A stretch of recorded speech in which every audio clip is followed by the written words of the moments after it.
ನಮಸ್ಕಾರ. ಪ್ರತಿ ವರ್ಷ ಸಿವಿಲ್ ಸರ್ವಿಸಸ್ ಎಕ್ಸಾಮಿನೇಷನ್ ರಿಸಲ್ಟ್ ಬಂದಾಗ ಪ್ರತಿಯೊಂದು ಮನೆಯಲ್ಲಿ ಒಂದು ರೀತಿಯ ಸಂಭ್ರಮ.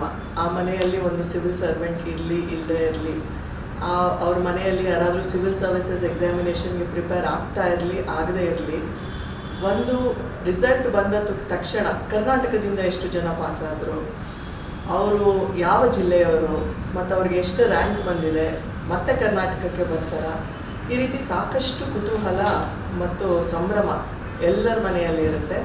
ಮತ್ತು ಆ ಸಂಭ್ರಮದ ಜೊತೆಗೆ ಒಂದು ಪ್ರೌಡ್ ಫೀಲಿಂಗ್, ನಮ್ಮ ಕರ್ನಾಟಕದವರು ಎಕ್ಸಾಮಿನೇಷನ್ ಪಾಸ್ ಮಾಡಿದ್ದಾರೆ ಅಂತ.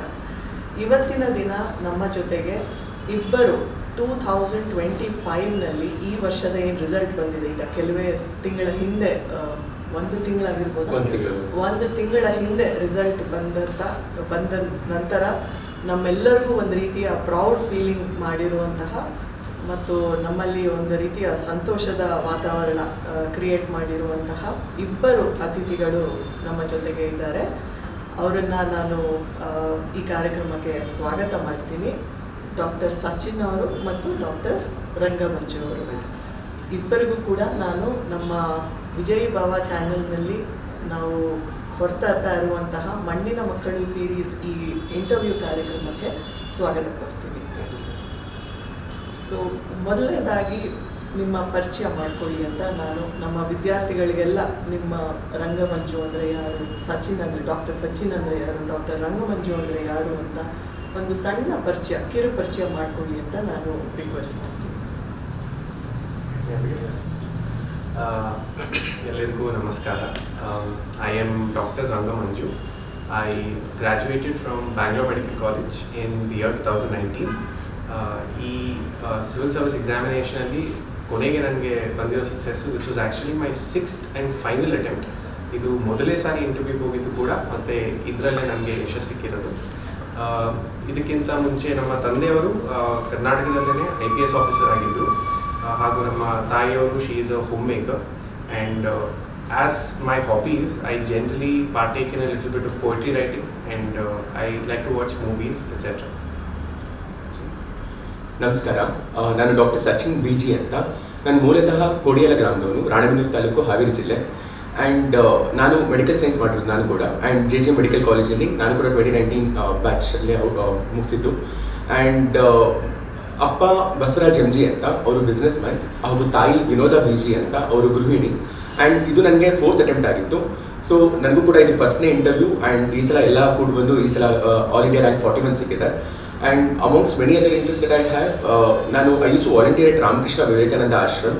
ಆ್ಯಂಡ್ ಭಾವಗೀತೆ ಕೂಡ ಸಿಂಗ್ ಮಾಡ್ತೇನೆ. ಆ್ಯಂಡ್ ಕನ್ನಡ ಲಿಟ್ರೇಚರ್ ತುಂಬ ಓದಲಿಕ್ಕೆ ಇಷ್ಟ ಇದೆ, ಕುವೆಂಪು ಅವರೆಲ್ಲ ಇಷ್ಟ ನನಗೆ. Very nice. So 24th rank and 41st rank. So you have made us all proud. ಅವತ್ತಿನ ದಿನ ನ್ಯೂಸ್ ಪೇಪರ್ ಓದಿದಾಗ ಎಷ್ಟು ಜನ ಸಂತೋಷ ಪಟ್ಟಿರ್ತಾರೆ, ಎಷ್ಟು ಜನ ಸಂಭ್ರಮ ಪಟ್ಟಿರ್ತಾರೆ. We are thankful to you. So ಈಗ ನೀವು ಹೇಳಿದ್ರಿ 4th ಅಟೆಂಪ್ಟ್ 6th ಅಟೆಂಪ್ಟ್ ಅಂತ. First we will start with ಈ ಒಂದು ಐಡಿಯಾ ಹೇಗೆ ಬಂತು, ನಾನು ಸಿವಿಲ್ ಸರ್ವೆಂಟ್ ಆಗಬೇಕು ಅಂತ? ಬಿಕಾಸ್ ಈಗಾಗಲೇ ಪ್ರೊಫೆಷ್ನಲ್ ಕೋರ್ಸಿಗೆ ಸೇರ್ಕೊಂಡ್ಬಿಟ್ಟಿದ್ರಿ ನೀವು ಕೂಡ. ಸೊ ಹೇಗೆ ಈ ಐಡಿಯಾ ಬಂತು? What was your inspiration? Ma'am, to be honest, ma'am, I actually wanted to be a cardiothoracic surgeon. I joined medical college thinking that one day I will be protecting hearts and saving lives. Adre somewhere in my 3rd year of medicine, my father developed a certain ailment. He was, if it had been detected in the very first stage, we could have saved him. But swalpa tada adrinda detection, it went into a stage where it was terminal and we could not save him. So I actually shifted my gaze at that point of time. I thought if I have to make a difference, then it has to be in the policy making realm, because we can save more lives in the process. I would always say that similar to what my father would say, you can cast a net so wide, it can affect so many people. So even if I were to bring about a change in the medical sphere, I can in fact potentially change the medical curriculum itself and ensure there is a more preventive aspect to healthcare. So this was one of the motivations with which I shifted away from medicine and I ventured towards civil services. ಇದರಲ್ಲಿ ನಮ್ಮ ತಂದೆ ಜೊತೆ ಅವರ ಆಫೀಸ್ಗೆ ಹೋಗ್ತಿದ್ದು during summer vacations ಇದೆಲ್ಲನೂ I am sure it played a small role but something more defining when I wanted to persevere in this exam was when my father passed away. I actually ಅವರು ಹಳ್ಳಿಯಿಂದ ಹುಟ್ಟು ಬಂದಿದ್ದು. ಅವರು ಮೈಲ್ನಳ್ಳಿ ಅಂತ ಒಂದು ಸಣ್ಣ ಒಂದು ವಿಲೇಜು ಮಾಗಡಿ ತಾಲೂಕು ರಾಮನಗರ ಜಿಲ್ಲೆ. ಅಲ್ಲಿ ಅವರು ಮೃತರಾಗಿದ್ದ ದಿನ ಅವ್ರನ್ನ ಮಣ್ಣು ಮಾಡಬೇಕಾದಾಗ ಸುಮಾರು 10-20 ಸುತ್ತಮುತ್ತ ವಿಲೇಜಸ್ಗಿಂತ ಜಾಸ್ತಿ ಅಲ್ಲಿ ಎಲ್ಲ ಕಡೆಯಿಂದಲೂ ಜಾಸ್ತಿ ಜನ ಬಂದಿದ್ರು. And it had thousands of people who had come just to see him off. And I was very inspired by the fact that if you live a life where you can touch so many lives, it is the grandest and the greatest of salutes, at least in the last stage, that you are given a big send-off. So I hope one day, with the service that I can render, I can also affect and touch those many lives. These were primarily my motives. I'm sure he is very proud of you wherever he is, and I'm sure he will have his hand on you, always blessing you. That's very touching. Thank you. ನೀವು ಸಚಿನ್? ನನ್ನ ವಿಚಾರದಲ್ಲಿ ma'am like ನಾನು ಇದನ್ನ ಅದನ್ನೇ ಹೇಳ್ತಾ ಇರ್ತೀನಿ, ಇದೊಂಥರ great Indian middle class dream ಅಂತ. Getting into IAS, getting to service, ಎಲ್ಲ ಮಿಡಲ್ ಕ್ಲಾಸ್ ಫ್ಯಾಮಿಲಿಯಲ್ಲೂ ಇದೊಂದು ಕಲ್ಪನೆ ಇರುತ್ತೆ. ಸೊ ಆ್ಯಂಡ್ ನನಗೂ ಕೂಡ ಚೈಲ್ಡ್ಹುಡ್ಡಲ್ಲೇ ಇದ್ದಾಗಲೂ ಐ ಯೂಸ್ ಟು ಬಿ ಮਤਲਬ ನನ್ನ ಮನೇಲೆಲ್ಲ ಹೇಳ್ತಾ ಇದ್ರು. ಸೊ ಅವಾಗಿಂದನೇ ಈ ಕನಸು ಉಟ್ಕೊಂಡಿದ್ದು actually. And after a time like ನಾನು 9th 10th ಸ್ಟ್ಯಾಂಡರ್ಡಲ್ಲೆಲ್ಲ ರಾಮಕೃಷ್ಣ ವಿವೇಕಾನಂದ ಆಶ್ರಮದಲ್ಲಿ ವಾಲಂಟಿಯರಿಂಗ್ ಮಾಡ್ತಿದ್ದಾಗ ಅಲ್ಲೂ ಕೂಡ ತುಂಬ ಜನ IAS ಆಫೀಸರ್ಸ್, IPS ಆಫೀಸರ್ಸ್ ಗೆಸ್ಟಾಗಿ ಕರೆಸ್ತಾ ಇದ್ವಿ ma'am. So I to look at them with ಆ ಆ್ಯಂಡ್ ಅಲ್ಲಿ ಅವ್ರು ಮಾಡಿರುವಂತಹ ಕೆಲಸಗಳು, ಅವ್ರು ಇಂಪ್ಯಾಕ್ಟ್ ಮಾಡ್ತಿದ್ದೆಲ್ಲ ನನಗೆ ಕಾಣ್ತಾ ಇತ್ತು. So that was very inspiring for me. And after that also, for example, COVID time kuda because of a commissioner, Step 1 anta one organization start madidru COVID time alli, and adru ಮೂಲಕ telemedicine ge he started an initiative. So looking at all this alla andre we as an officer we can deal at policy level and mass scale level alli. As a doctor you can deal at an individual level. So the scope of the service is also huge. So ಇವೆಲ್ಲ ಕಾರಣಗಳು. For example ಇವಾಗಲೂ ಕೂಡ doctors turn civil servants ತುಂಬ ಜನ ಇದ್ದಾರೆ, and they are doing very good job. For example ಮಹಾರಾಷ್ಟ್ರದಲ್ಲಿ ಒಬ್ಬ doctor turns civil servant, ಅವರು ಆರ್ಟಿಫಿಷಿಯಲ್ ಇಂಟೆಲಿಜೆನ್ಸ್ ಎಲ್ಲ ಯೂಸ್ ಮಾಡಿಕೊಂಡು ಮಾಲ್ ನ್ಯೂಟ್ರಿಷನ್ ಈ ಥರ ವೇರಿಯಸ್ ಪಬ್ಲಿಕ್ ಹೆಲ್ತ್ ಇಶ್ಯೂಸ್ನ ಸಾಲ್ವ್ ಮಾಡ್ತಾ ಇದ್ದಾರೆ. So if I can get in to civil service ಅಲ್ಲ, I think and this the right moment to serve, give back to the community or serve the society ಅಂತ ನನ್ನ opinion. That's very true. The scale at which you can touch the lives of people is huge when you're a civil servant. So happy to learn about the inspirations that you have had. ನಿಮ್ಮ preparation journey ಹೇಗೆ ಶುರು ಆಯಿತು? When did you start preparing? ಕಾಲೇಜ್ನಲ್ಲಿ ಇರುವಾಗಲೇ ಶುರು ಮಾಡಿದ್ರ, ಆಮೇಲೆ ಶುರು ಮಾಡಿದ್ರ? ಒಬ್ಬರು ಈಗ ನಮ್ಮ ವ್ಯೂವರ್ಸು ನಮ್ಮ ವಿದ್ಯಾರ್ಥಿಗಳಿದ್ದಾರೆ, ಸಾಕಷ್ಟು ಜನ ಪಾಸ್ ಔಟ್ ಆಗಿದ್ದಾರೆ, ಕೆಲವರು ಇನ್ನೂ ಕೂಡ ನಮ್ಮ ಕಾಲೇಜ್ಗಳಲ್ಲಿ ಪೋಸ್ಟ್ ಗ್ರ್ಯಾಜುಯೇಷನ್ ಮಾಡ್ತಿದ್ದಾರೆ, second year third year degree ಮಾಡ್ತಿದ್ದಾರೆ. ಅವರಿಗೆಲ್ಲ ಅವ್ರು ಪ್ರಿಪೇರ್ ಮಾಡಬೇಕು ಅಂತಂದರೆ when should they start and with what should they start? Ma'am, ನನ್ನ ವಿಚಾರದಲ್ಲಿ I actually started only after college had concluded. 2019 once I passed out of BNC only I started. But if I could rework my decision, I would have started a little earlier had I known that I would be getting into UPSC and start the exam. Innenukku alla ma'am, just because the competition is so intense now that ideally having a slight bit of an advantage in starting early may allow you to enter the service a little earlier. In fact, I keep joking between me and Sachin that we are entering the service as a little bit of old guns, perhaps with a little more experience and maturity. But ಇದನ್ನು ಇನ್ನೂ ಬೇಗ ಮಾಡಬಹುದಿತ್ತೇನೋ, ಇದಕ್ಕಿಂತ ಮುಂಚೆನೇ ನಾವು ಕೂಡ ಶುರು ಮಾಡ್ಕೊಂಡಿದ್ರೆ ಅನ್ನೋದೊಂದು ಯೋಚನೆ ಇದೆ. When I started, ma'am, in fact, when I decided to give my attempts, I did not have a good understanding of what the nature of the exam is. ನಮ್ಮ ತಂದೆ UPSC ಸಿವಿಲ್ ಸರ್ವಿಸಸಲ್ಲಿ ಇದ್ರೂ ನನಗಿದ್ದಿದ್ದ ಯೋಚನೆ ಮತ್ತು ಅವ್ರ ಕಾಲದಲ್ಲಿ ಆಗಿದ್ದು ಈಗ ನಡೀತಿಲ್ಲ, ಅದು ಎಕ್ಸಾಮ್ ಹೇಗೆ ಮುಂದುವರಿತಿದೆ ಎಟ್ಸೆಟ್ರಾ, ಅದೊಂದು ಸ್ವಲ್ಪ ನನಗೂ ಗೊತ್ತಿರಲಿಲ್ಲ. ಆ ವಿಚಾರದಲ್ಲಿ ನಾನು ಕೂಡ ತಡಗದೆ ಅನಿಸ್ತಿದೆ. So I did not do a very holistic or and very good analysed structured learning, ಅದನ್ನು ಮಾಡಲಿಲ್ಲ. ಅದರಿಂದ I could not find success in the earlier attempts. But eventually once I started going to library, ಇಲ್ಲೇ ಮನೆ ಹತ್ರ ಇರೋದೊಂದು library study ಸೆಂಟರ್ಗೆ ಹೋಗೋಕ್ಕೆ ಶುರು ಮಾಡಾದಮೇಲೆ ನನ್ನ ಸುತ್ತಮುತ್ತ ಇರೋರು ಹೇಗೆ ಓದ್ತಿದ್ದಾರೆ, ಅದು ಯಾವ ಥರ ಓದಬೇಕು, ಸಿಲೆಬಸ್ ಅಂದ್ರೇನು, ಈ ಸಿಲೆಬಸ್ಸನ್ನು ಹೇಗೆ ನಾವು ಟ್ಯಾಕಲ್ ಮಾಡಬೇಕು, ಇದೆಲ್ಲ ಒಂದು ಸ್ವಲ್ಪ ಚೆನ್ನಾಗಿ ಅರಿವಾದಾಗ I started seeing a little success in the exam.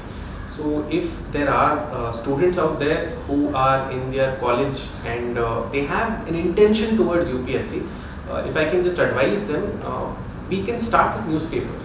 ಕನ್ನಡದಲ್ಲೂ ಓದ್ಬೋದು, ಅದಕ್ಕೆ ತೊಂದರೆ ಇಲ್ಲ. ಆದರೆ ಇದೊಂದು ರೀಡಿಂಗ್ ಹ್ಯಾಬಿಟ್ ಇರೋದು ದಿನ ಮಾಡುವಂಥದ್ದು it is appreciable and will help in UPSC. ಇದಾದ ನಂತರ ಟಾಪರ್ಸ್ ಅಂತ ಪ್ರತಿ ವರ್ಷ ಬರ್ತಿರ್ತಾರೆ.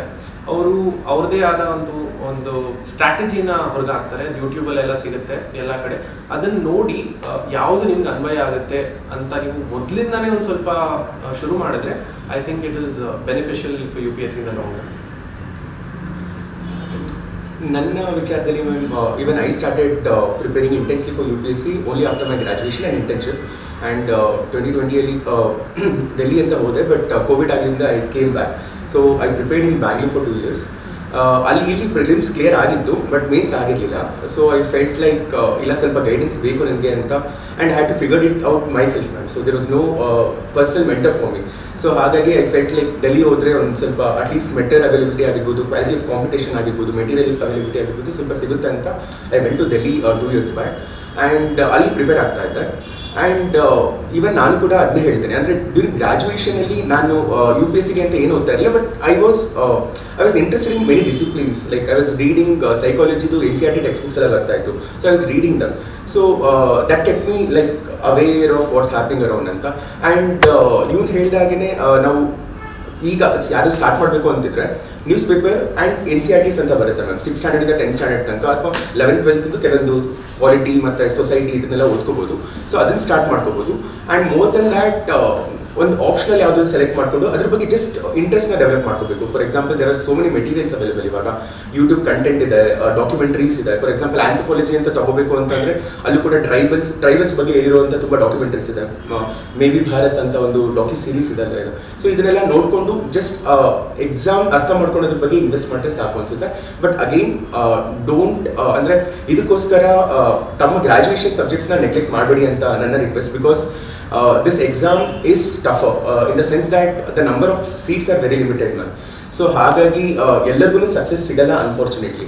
ಸೊ ಹಾಗಾಗಿ ನೀವು ಗ್ರ್ಯಾಜುಯೇಷನಲ್ಲಿ ನೀವು ಒಂದು ಸ್ಕಿಲ್ಸ್ನ ಡೆವಲಪ್ ಮಾಡಿಕೊಂಡ್ರೆ ಅದು ನಿಮ್ಗೆ ಯಾವಾಗಲೂ ಕಾಪಾಡುತ್ತೆ, ಪ್ಲಾನ್ ಬಿ ಆಗಿ ಆ್ಯಕ್ಟ್ ಮಾಡುತ್ತೆ. ಸೊ ಅದನ್ನು ನೆಗ್ಲೆಕ್ಟ್ ಮಾಡಲಿಲ್ಲಂಗೆ ಜಸ್ಟ್ ಆಸ್ ಅ ಹಾಬಿ ಥರ ನೀವು ಸೈಡಿಗೆ ಇದನ್ನು ಓದ್ಕೋಬೋದು. Hardly 1 or 2 hours every day. That's enough ಅನ್ಸುತ್ತೆ. ಸೊ ಈಗ ನಮ್ಮ ಕಾಲೇಜ್ಗಳಲ್ಲಿ ಏನು ಸ್ಟೂಡೆಂಟ್ಸ್ ಓದ್ತಾ ಇದ್ದಾರೆ ನೋಡಿ, ಈಗ ಹೇಳಿದ್ರು ಕಾಲೇಜಿನ ನಿಮ್ಮ ಸ್ಟಡೀಸ್ ಏನಿದೆ ಅದನ್ನು ನೆಗ್ಲೆಕ್ಟ್ ಮಾಡಿ ನಾನು ಸಿವಿಲ್ ಸರ್ವಿಸಸ್ಗೆ ಓದ್ತೀನಿ ಆ ಥರ ಮಿಸ್ಟೇಕ್ ಮಾಡಬಾರ್ದು. ಬಿಕಾಸ್ ಸಿವಿಲ್ ಸರ್ವಿಸಸ್ ಎಕ್ಸಾಮಿನೇಷನ್ಗೆ ಗ್ರ್ಯಾಜುಯೇಷನ್ ಇಸ್ ಕಂಪಲ್ಸರಿ. ಸೊ ಅದಕ್ಕೆ ಅದನ್ನು ಓದ್ಕೊಳ್ಳಿ. ಅದರ ಜೊತೆಗೆ ಸ್ಮಾಲ್ ಎಫರ್ಟ್ಸಿಂದ ಶುರು ಮಾಡ್ಬೋದು. ನ್ಯೂಸ್ ಪೇಪರ್, ಸಮ್ ಮ್ಯಾಗಝೀನ್ಸ್, ಆ ರೀತಿ ಪ್ರಿಪ್ರೇಷನ್ ಮಾಡ್ಬೋದು ಅಂತ ಎಲ್ಲ ನಿಮಗೆ ಕಿವಿ ಮಾತನ್ನು ಹೇಳ್ತಾ ಇದ್ದಾರೆ. ಪ್ಯಾಟರ್ನ್ ಆಫ್ ಎಕ್ಸಾಮಿನೇಷನ್ 3 ಹಂತ ಇದೆ. So if you can walk us through the pattern of examination our students. Ma'am, I think the best way to start is UPSC ಪ್ರತಿ ವರ್ಷ ನೋಟಿಫಿಕೇಶನ್ ಅಂತ ಬಿಡುತ್ತೆ. ಪ್ರಾಬಬ್ಲಿ ಫೆಬ್ರವರಿನಲ್ಲೇನೋ ಬಿಡ್ತಾರೆ. This is like the Bible of a UPSC student. ಮೊದಲನೇ ಸತಿ ನೀವು ಅದನ್ನು ಓಪನ್ ಮಾಡಿದಾಗ you have to download the notification and you just have to read through the notification. ಇದರಲ್ಲಿ ಎಲ್ಲದನ್ನು ತುಂಬ ಸಾಧಾರಣವಾಗಿ ಬರೆದಿದ್ದಾರೆ, ಎಲ್ಲರಿಗೂ ಅರ್ಥ ಆಗಂಗೆ ಬರೆದಿದ್ದಾರೆ. ಸೊ ಇದರಲ್ಲಿ ಏನಾಗುತ್ತೆ ಅಂದರೆ UPSCನಲ್ಲಿ 3 ಹಂತ ಇದೆ. ಒಂದು ಪ್ರಿಲಿಮ್ಸು, ಅದಾದಮೇಲೆ ಮೇನ್ಸು, ಅದಾದಮೇಲೆ ಇಂಟರ್ವ್ಯೂ ಅಂತ. ಇಂಟರ್ವ್ಯೂ ಪಾಸ್ ಆದಮೇಲೆ ರ್ಯಾಂಕ್ ಅಂತ ಕೊಡ್ತಾರೆ. ಈಗ ಅಂದಾಜಾಗಿ ಹೇಳ್ತಿರೋದು, ಒಂದು ವರ್ಷದಲ್ಲಿ ಸುಮಾರು 7 ಲಕ್ಷ ಜನ ಪ್ರಿಲಿಮ್ಸ್ಗಳನ್ನ ಬರೀತಾರೆ ಅಂದರೆ ಕೇವಲ ಒಂದು 10,000 ಜನ ಮೇನ್ಸನ್ನು ಬರೆಯೋದಕ್ಕೆ ಅವಕಾಶ ಸಿಗುತ್ತೆ. ಇದರಲ್ಲಿ ಕೇವಲ 2,500 ಜನಕ್ಕೆ ಇಂಟರ್ವ್ಯೂಗೆ ಒಂದು ಅವಕಾಶ ಸಿಗುತ್ತೆ. ಕೊನೆಗೆ ಲಿಸ್ಟಲ್ಲಿ ಬರೋದು ಕೇವಲ 1,000 ಜನ. So this process is in terms of achieving success, the ratio and the probability is quite low. But about the prelims process very specifically, prelims alli 2 exam ಇದೆ. ಒಂದು GS paper, general studies paper ಅಂತ, ಅದು ಬೆಳಿಗ್ಗೆ conduct ಮಾಡ್ತಾರೆ. ಇನ್ನೊಂದು CSAT paper ಅಂತ, ಅದನ್ನು ಮಧ್ಯಾಹ್ನ ಕಂಡಕ್ಟ್ ಮಾಡ್ತಾರೆ. ಈ 2 ಪೇಪರೂ MCQ ಬೇಸ್ಡ್ ಪೇಪರ್ ಆಗಿರುತ್ತೆ. ಅಂದರೆ ಇದರಲ್ಲಿ ನೀವು ಏನೂ ಅಕ್ಷರ ಕೂಡಿಸಿ ಬರೆಯೋದಿರಲ್ಲ, ಕೇವಲ OMR ಶೀಟಲ್ಲಿ ಮಾರ್ಕ್ ಮಾಡೋದಿರುತ್ತೆ. 4 ಆಪ್ಷನ್ಸ್ ಕೊಡ್ತಾರೆ, ಈ 4 ಆಪ್ಷನಲ್ಲಿ ಯಾವುದು ಸರಿಯಾದ ಆಪ್ಷನ್ ಅಂತ ಟಿಕ್ ಮಾಡೋದೊಂದು ಇರುತ್ತೆ ಅಷ್ಟೇ. ಇದು ಪ್ರಿಲಿಮ್ಸ್ ಫಸ್ಟ್ ಪೇಪರು GS ಪೇಪರಲ್ಲಿ 100 ಕ್ವೆಶ್ಚನ್ ಇರುತ್ತೆ. ಈ 100 ಕ್ವೆಶ್ಚನಲ್ಲಿ ನಮ್ಮಲ್ಲಿ ಲಾಸ್ಟ್ ಫ್ಯೂ ಇಯರ್ಸು ಟ್ರೆಂಡ್ ನೋಡಿದ್ರೆ ಜನರಲ್ ಮೆರಿಟ್ ಕ್ಯಾಟಗರಿ ಇರೋರು ಕೂಡ 88 ಮಾರ್ಕ್ಸ್ 200ಕ್ಕೆ ಅಂದಾಜು ತೆಗಿಬೇಕು. ಇದು ಕಟ್ ಆಫ್ ಅಷ್ಟೇ, ಇದು ಯಾವುದೇ ಕಾರಣಕ್ಕೂ ಕೊನೆಗೆ ಮೇನ್ಸ್ ಮಾರ್ಕ್ಸ್ಗೆ ಆ್ಯಡ್ ಮಾಡಲ್ಲ, ಆದರೆ ಇದು ಕಟ್ ಆಫ್. ಈ ಕಟ್ ಆಫನ್ನು ಮೀರಿದ್ರೆ ನಿಮಗೆ ಮೇನ್ಸ್ ಬರೆಯೋ ಅವಕಾಶ ಇರುತ್ತೆ. ಈ 88 ಏನಕ್ಕೆ ಹೇಳ್ತಿದ್ದೀವಿ ಅಂದರೆ, ನಾವು ಇಷ್ಟು ಕಷ್ಟಪಟ್ಟರು ಕಟ್ ಆಫ್ 50% ಶೇಕಡಾಗಿಂತ ಕಡಿಮೆ ಇದೆ. ಏನಕ್ಕಂದರೆ ಎಕ್ಸಾಮು ಕಷ್ಟ ಇದೆ. ಸೊ ಇಲ್ಲಿ MCQ ಆಗಿದ್ದರಿಂದನೂ ಆದ್ರೂ ಎಲ್ಲರೂ ಎಲ್ಲ ಕ್ವೆಶ್ಚನ್ನು ಅಟೆಂಪ್ಟ್ ಮಾಡಲ್ಲ. ಏನಕ್ಕಂದರೆ ನೆಗೆಟಿವ್ ಮಾರ್ಕಿಂಗ್ ಅಂತ ಇರುತ್ತಿದ್ರಲ್ಲಿ. ಒಂದು ಕರೆಕ್ಟ್ ಕ್ವೆಶ್ಚನ್ಗೆ 2 ಮಾರ್ಕ್ ಇದ್ದರೆ, ಒಂದು ಇನ್ಕರೆಕ್ಟ್ ಕ್ವೆಶ್ಚನ್ಗೆ -0.66 ಮಾರ್ಕ್ಸ್ ಅಂತ ಅಂದಾಜು ಇರುತ್ತೆ. ಸೊ ರಿಸ್ಕ್ ಟೇಕಿಂಗು ಬ್ಯಾಲೆನ್ಸ್ ಮಾಡೋದು ಹೇಗೆ ಅನ್ನೋದನ್ನು ಪ್ರಿಲಿಮ್ಸಲ್ಲೇ ನೀವು ಅದನ್ನು ತೋರಿಸ್ಬೇಕಾಗಿ ಬರುತ್ತೆ. ಈಗ ಈ ಪ್ರಿಲಿಮ್ಸ್ಗೆ GS ಪೇಪರಲ್ಲಿ the syllabus is usually the same that we see. They say in UPSC, everything under the sun, including the sun, is the syllabus anta ಹೇಳ್ತಾರೆ. So we have history, geography, polity, economy, current affairs. ಈ ಥರ clear ಆಗಿ ನೋಟಿಫಿಕೇಶನಲ್ಲೇ ಬರೆದಿರುತ್ತೆ ಏನೇನು ಅಂತ. ಅದನ್ನು ಓದಿದಾಗ ಒಂದು ಸ್ವಲ್ಪ ಗೊತ್ತಾಗುತ್ತೆ. This is about the GS paper. So ಮಧ್ಯಾಹ್ನ ಸಂಜೆ ನೀವು CSAT ಪೇಪರ್ ಅಂತ ಬರೀತೀರ. ಈ CSAT ಪೇಪರಲ್ಲಿ 80 ಕ್ವೆಶ್ಚನ್ ಅಷ್ಟೇ ಇರುತ್ತೆ. ಪ್ರತಿ ಕರೆಕ್ಟ್ ಕ್ವೆಶ್ಚನ್ಗೆ 2.5 ಮಾರ್ಕ್ಸ್ ಇರುತ್ತೆ, ಪ್ರತಿ ರಾಂಗ್ ಆನ್ಸರ್ಗೆ -0.83 ಮಾರ್ಕ್ಸ್ ಅಂತ ಇರುತ್ತೆ. ಈ this paper is more of analytical paper. ಇದರಲ್ಲಿ what they test you is English comprehension ability, logical reasoning and quantitative aptitude ಅಂತ ಕರೀತಾರೆ. ಇದನ್ನೆಲ್ಲ ನಾವು ಸುಲಭವಾಗಿ ಹೇಳ್ಬೋದು ಅಂದರೆ it is just English and mathematics to a large extent. ಈ ಪೇಪರಲ್ಲಿ ನಾವು ಕೇವಲ 66 ಮಾರ್ಕ್ಸನ್ನು ಮಾತ್ರ ಗಳಿಸಬೇಕಾಗಿದೆ. ಅಂದರೆ ಈ ಪೇಪರಲ್ಲಿ ನೀವು 200ಕ್ಕೆ 200 ತೆಗೆದ್ರೂ ತೊಂದರೆ ಇಲ್ಲ, ಆದರೆ ಅದಕ್ಕೆ ಎಕ್ಸ್ಟ್ರಾ ಏನು ಕ್ರೆಡಿಟ್ ಸಿಗಲ್ಲ ನಿಮಗೆ. So this has unfortunately bean an eliminating paper in the last few years. ಎಲ್ಲರೂ ಕೆಲವರೆಲ್ಲ ಮ್ಯಾಥಮೆಟಿಕ್ಸ್ 10ನೇ ತರಗತಿನಲ್ಲೇ ಬಿಟ್ಟಿರೋರು ಬೇಕಾಗಲ್ಲ ಅಂತ ಅಂದ್ಕೊಂಡಿರ್ತಾರೆ. ಆದರೆ the standard of examination ಹೇಗೆ ಮುಂದುವರಿತಿದೆ ಅಂದರೆ it has become slightly challenging to even get those 66 marks out of 200. So we cannot neglect CSAT paper, even though the GS paper is the one which we have to get in order to secure admission into the mains examination. And Dr. Sachin will continue the mains examination. So, okay, mains ali we have 7 papers which are considered for marks and 2 qualifying paper irutte. ಒಂದು essay ಅಂತ ಇರುತ್ತೆ, ಆಮೇಲೆ GS1 ಅಂತ ಇರುತ್ತೆ, GS2, GS3, GS4. ಆಪ್ಷನಲ್ದು ಒಂದು optional ನಮ್ಮ ಐಚ್ಛಿಕ ವಿಷಯ ಅಂತ ಒಂದು ಸೆಲೆಕ್ಟ್ ಮಾಡ್ತೀವಿ. ಅದರೊಳಗಡೆ 2 ಪೇಪರ್ ಇರುತ್ತೆ. ಅದಾದ್ಮೇಲೆ 2 ಕ್ವಾಲಿಫೈಯಿಂಗ್ ಪೇಪರ್ ಇರುತ್ತೆ, which is English and Kannada, ಅಥವಾ ಯಾವುದಾದ್ರು ಮದರ್ ಟಂಗ್ ಆಗಿರುತ್ತೋ ಅದು ತಗೋಬೋದು ಮ್ಯಾಮ್. ಸೊ ಎಸ್ಸೆಯಲ್ಲಿ ನಮಗೆ 2 ಸೆಕ್ಷನ್ ಇರುತ್ತೆ. ಅಗೇನ್ ಅಲ್ಲೂ ಕೂಡ 4 ಟಾಪಿಕ್ಸ್ ಕೊಡ್ತಾರೆ. ಅದರೊಳಗೆ ನಾವು ಒಂದು ಸೆಲೆಕ್ಟ್ ಮಾಡಿ ಬರೀಬೇಕು ಮ್ಯಾಮ್ ಎಸ್ಸೆಯಲ್ಲಿ. ಆ್ಯಂಡ್ GS1ನಲ್ಲಿ we have history, geography and society. ಅಲ್ಲೂ ಹಿಸ್ಟ್ರಿಯಲ್ಲೂ ಕೂಡ ಮತ್ತೆ ancient history, art and culture, world history, ಅದಾದಮೇಲೆ ಪೋಸ್ಟ್ ಇಂಡಿಪೆಂಡೆಂಟ್ ಹಿಸ್ಟ್ರಿ ಆಗಿರ್ಬೋದು. ಆ್ಯಂಡ್ ಇವನ್ ಜಿಯೋಗ್ರಫಿಯಲ್ಲಿ physical geography, human geography, economic geography ಆಗಿರ್ಬೋದು. ಸೊಸೈಟಿಯಲ್ಲೂ ಕೂಡ ಇಂಡಿಯನ್ ಕಾಸ್ಟ್ ಸಿಸ್ಟಮ್ ಬಗ್ಗೆ ಆಗಿರ್ಬೋದು, ವಿಲೇಜಸ್ ಆಗಿರ್ಬೋದು, ಡೆಮೋಗ್ರಫಿ, ಇದನ್ನೆಲ್ಲ ಬರುತ್ತೆ, ಪಾಪ್ಯುಲೇಷನ್ ಸ್ಟಡೀಸ್ ಈ ಥರ ಎಲ್ಲ ಬರುತ್ತೆ. ಆ್ಯಂಡ್ GS2 ಅಲ್ಲಿ we have polity, governance, social justice and international relations. And GS3 ಅಲ್ಲಿ economy, environment, science and tech, internal security and disaster management. And GS4 ಅಂತ ಲೈಕ್ 2013 ಈಚೆಗೆ ಇಂಟ್ರೊಡ್ಯೂಸ್ ಮಾಡಿದ್ದಾರೆ ಮ್ಯಾಮ್. ಇಟ್ಸ್ ಅಬೌಟ್ ಎಥಿಕ್ಸ್ ಮತ್ತು case studies ಅಂತ ಇರುತ್ತೆ. 2 sections ಇರುತ್ತೆ ಅಲ್ಲೂ ಕೂಡ. ಆ್ಯಂಡ್ ಆಪ್ಷನಲಲ್ಲಿ ನಾವು again UPSC has given number of subjects through out of which we can select our optionals ma'am. So ನಾವು ಆಂಥ್ರೋಪಾಲಜಿ ಸೆಲೆಕ್ಟ್ ಮಾಡಿದ್ವಿ. ಆ್ಯಂಡ್ ಎಲ್ಲ ಆಪ್ಷನ್ಗೂ ಕೂಡ 2 ಪೇಪರ್ ಇರುತ್ತೆ, ಪೇಪರ್ 1 ಆ್ಯಂಡ್ ಪೇಪರ್ 2 ಅಂತ. ಜನರಲಿ ಬಂದು ಓವರ್ ಆಲ್ ಸಬ್ಜೆಕ್ಟಿನ ಕೋರ್ ಕಾನ್ಸೆಪ್ಟ್ಸ್ ಬಗ್ಗೆ ಇರುವಂತಹ ಪೇಪರ್ ಆಗಿರುತ್ತೆ. ಇನ್ನೊಂದು ಇಂಡಿಯನ್ ರಿಲೇಟೆಡ್ ಅಥವಾ ಕರೆಂಟ್ ಅಫೇರ್ಸ್ ರಿಲೇಟೆಡ್ ಕಾಂಟೆಕ್ಸ್ಟಲ್ಲಿ ಇರುವಂಥ ಪೇಪರ್ ಆಗಿರುತ್ತೆ. ಆ್ಯಂಡ್ 2 ಕ್ವಾಲಿಫೈಯಿಂಗ್ ಪೇಪರ್, ಅದು ಲ್ಯಾಂಗ್ವೇಜ್ ಕ್ವಾಲಿಫೈಯಿಂಗ್ ಪೇಪರ್ ಇರುತ್ತೆ. ಅಲ್ಲೂ ಕೂಡ you have to just score I think 1/3 of the total marks. In language qualifying paper. But ಈ 7 papers ಇರುತ್ತಲ್ಲ, that is what is the real game ma'am. ಅಂದರೆ like out of total around 1750 marks will be secured from these mains only. ಅಲ್ಲಿ ನೀವು ಎಷ್ಟು ಚೆನ್ನಾಗಿ marks ತೆಗಿತೀರಲ್ಲ ಅಷ್ಟು buffer ನಿಮಗೆ interview ಅಲ್ಲಿ ಕ್ರಿಯೇಟ್ ಆಗುತ್ತೆ. ಇಂಟರ್ವ್ಯೂ ಅಲ್ಲಿ have 275 marks. So out of ಮತಲಬ್ ಪ್ರಪೋರ್ಷನೇಟ್ ಆಗಿ ಹೇಳಬೇಕು ಅಂತಂದರೆ around 82 to 83% of the marks will come from mains and around 17% of the marks will come from interview. So mains is the real game. ಅಲ್ಲಿ ನೀವು ಪ್ರತಿಯೊಂದು marks ಕೂಡ count ಆಗುತ್ತೆ. And ಚೆನ್ನಾಗಿ ತೆಗೆದಷ್ಟು, because interview we say that it's ಸ್ವಲ್ಪ subjective ಇದೆ ಅಂತ. ಸೊ ಅಲ್ಲಿ ನಿಮಗೆ ಇದು ಬಫರ್ ಆಗಿ ಆ್ಯಕ್ಟ್ ಮಾಡುತ್ತೆ. ಆ್ಯಂಡ್ ಇದ್ರ ಎಂಟೈರ್ ಸಿಲೆಬಸ್ ಮೇನ್ಸ್ಗೆ ಇಟ್ಸ್ ವೆಲ್ ಡಿಫೈನ್ಡ್. ಲೈಕ್ ಪ್ರಿಲಿಮ್ಸ್ಗೆ they have just given 7 pointers ಥರ ಕೊಟ್ಟಿದ್ದಾರೆ. ಆ್ಯಂಡ್ ಇವ್ರು ಹೇಳಿದಾಗೆ like anything can be asked ಅನ್ನೋ ಥರ ಅನ್ಸ್ಬಿಡುತ್ತೆ. ಬಟ್ ಮೇನ್ಸಲ್ಲಿ ಇಟ್ ಈಸ್ ಸ್ವಲ್ಪ well defined. So if you can refer to the PYQs ಎಲ್ಲ, which is like previous year question paper, ಅಲ್ಲಿ ನೋಡಿಕೊಂಡ್ರೆ ನಿಮಗೆ ಒಂದು ಐಡಿಯಾ ಸಿಗುತ್ತೆ. ಲೈಕ್ ಯಾವ್ಯಾವ ಏರಿಯಾಸಿಂದ ಪ್ರಶ್ನೆಗಳು ಬರ್ತಾ ಇದ್ದಾವೆ, ಏನು ಫೋಕಸ್ ಮಾಡ್ತಾ ಇದೆ UPSC ಅನ್ನೋದು ಗೊತ್ತಾಗುತ್ತೆ. ಸೊ ಪ್ರಿಲಿಮ್ಸ್ ಕಂಪೇರ್ ಮಾಡಿದ್ರೆ mains is little well defined as a syllabus. So ನಿಮ್ಮ ಆಪ್ಷನಲ್ಸ್ ಏನಿತ್ತು? What were yours was anthropology. Good. So ಒಂದು ಸ್ಟೂಡೆಂಟ್ ಈಗ ಇನ್ನೂ ಪ್ರಿಪ್ರೇಷನ್ ಶುರು ಮಾಡಿಲ್ಲ, ಅವರು ಆಪ್ಷನಲ್ನ ಚೂಸ್ ಮಾಡಬೇಕು. ಆಪ್ಷನಲ್ನ ಆಯ್ಕೆ ಮಾಡ್ಕೊಳ್ಳುವಾಗ ಯಾವ ಪ್ಯಾರಾಮೀಟರ್ಸ್ನ ಇಟ್ಕೊಂಡು ಆಯ್ಕೆ ಮಾಡ್ಕೊಳ್ಬೇಕು?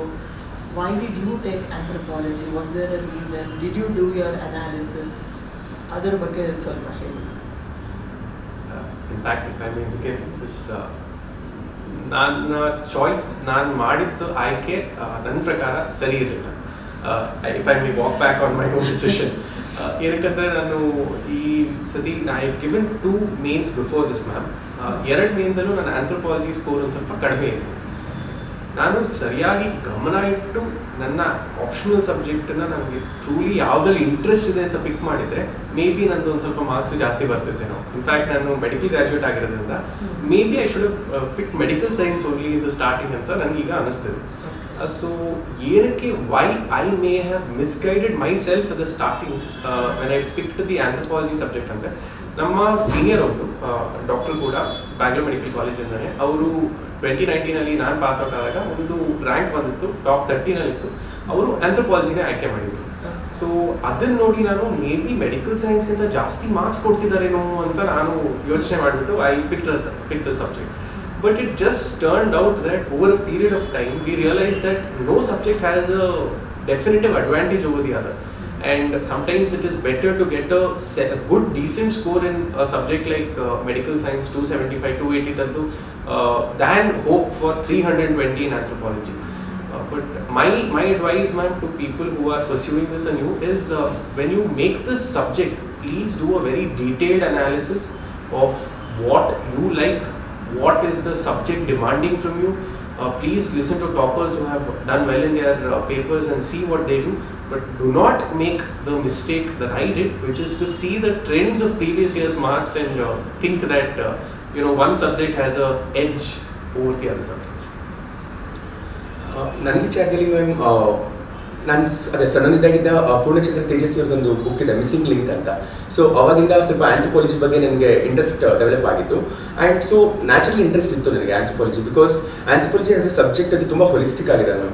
You study about small things like marriage, family, but also you study about economy, polity, ತುಂಬ ಓದ್ತೀವಿ. ಆ್ಯಂಡ್ ನನಗೆ ಸೊ ಆ್ಯಸ್ ಅ ಪರ್ಸನ್ ನನಗೆ ತುಂಬ ಇಂಟ್ರೆಸ್ಟ್ ಇತ್ತು. And strategically also I felt like I have to choose a humanity based subject, and anthropology is a good mix of both science and humanities.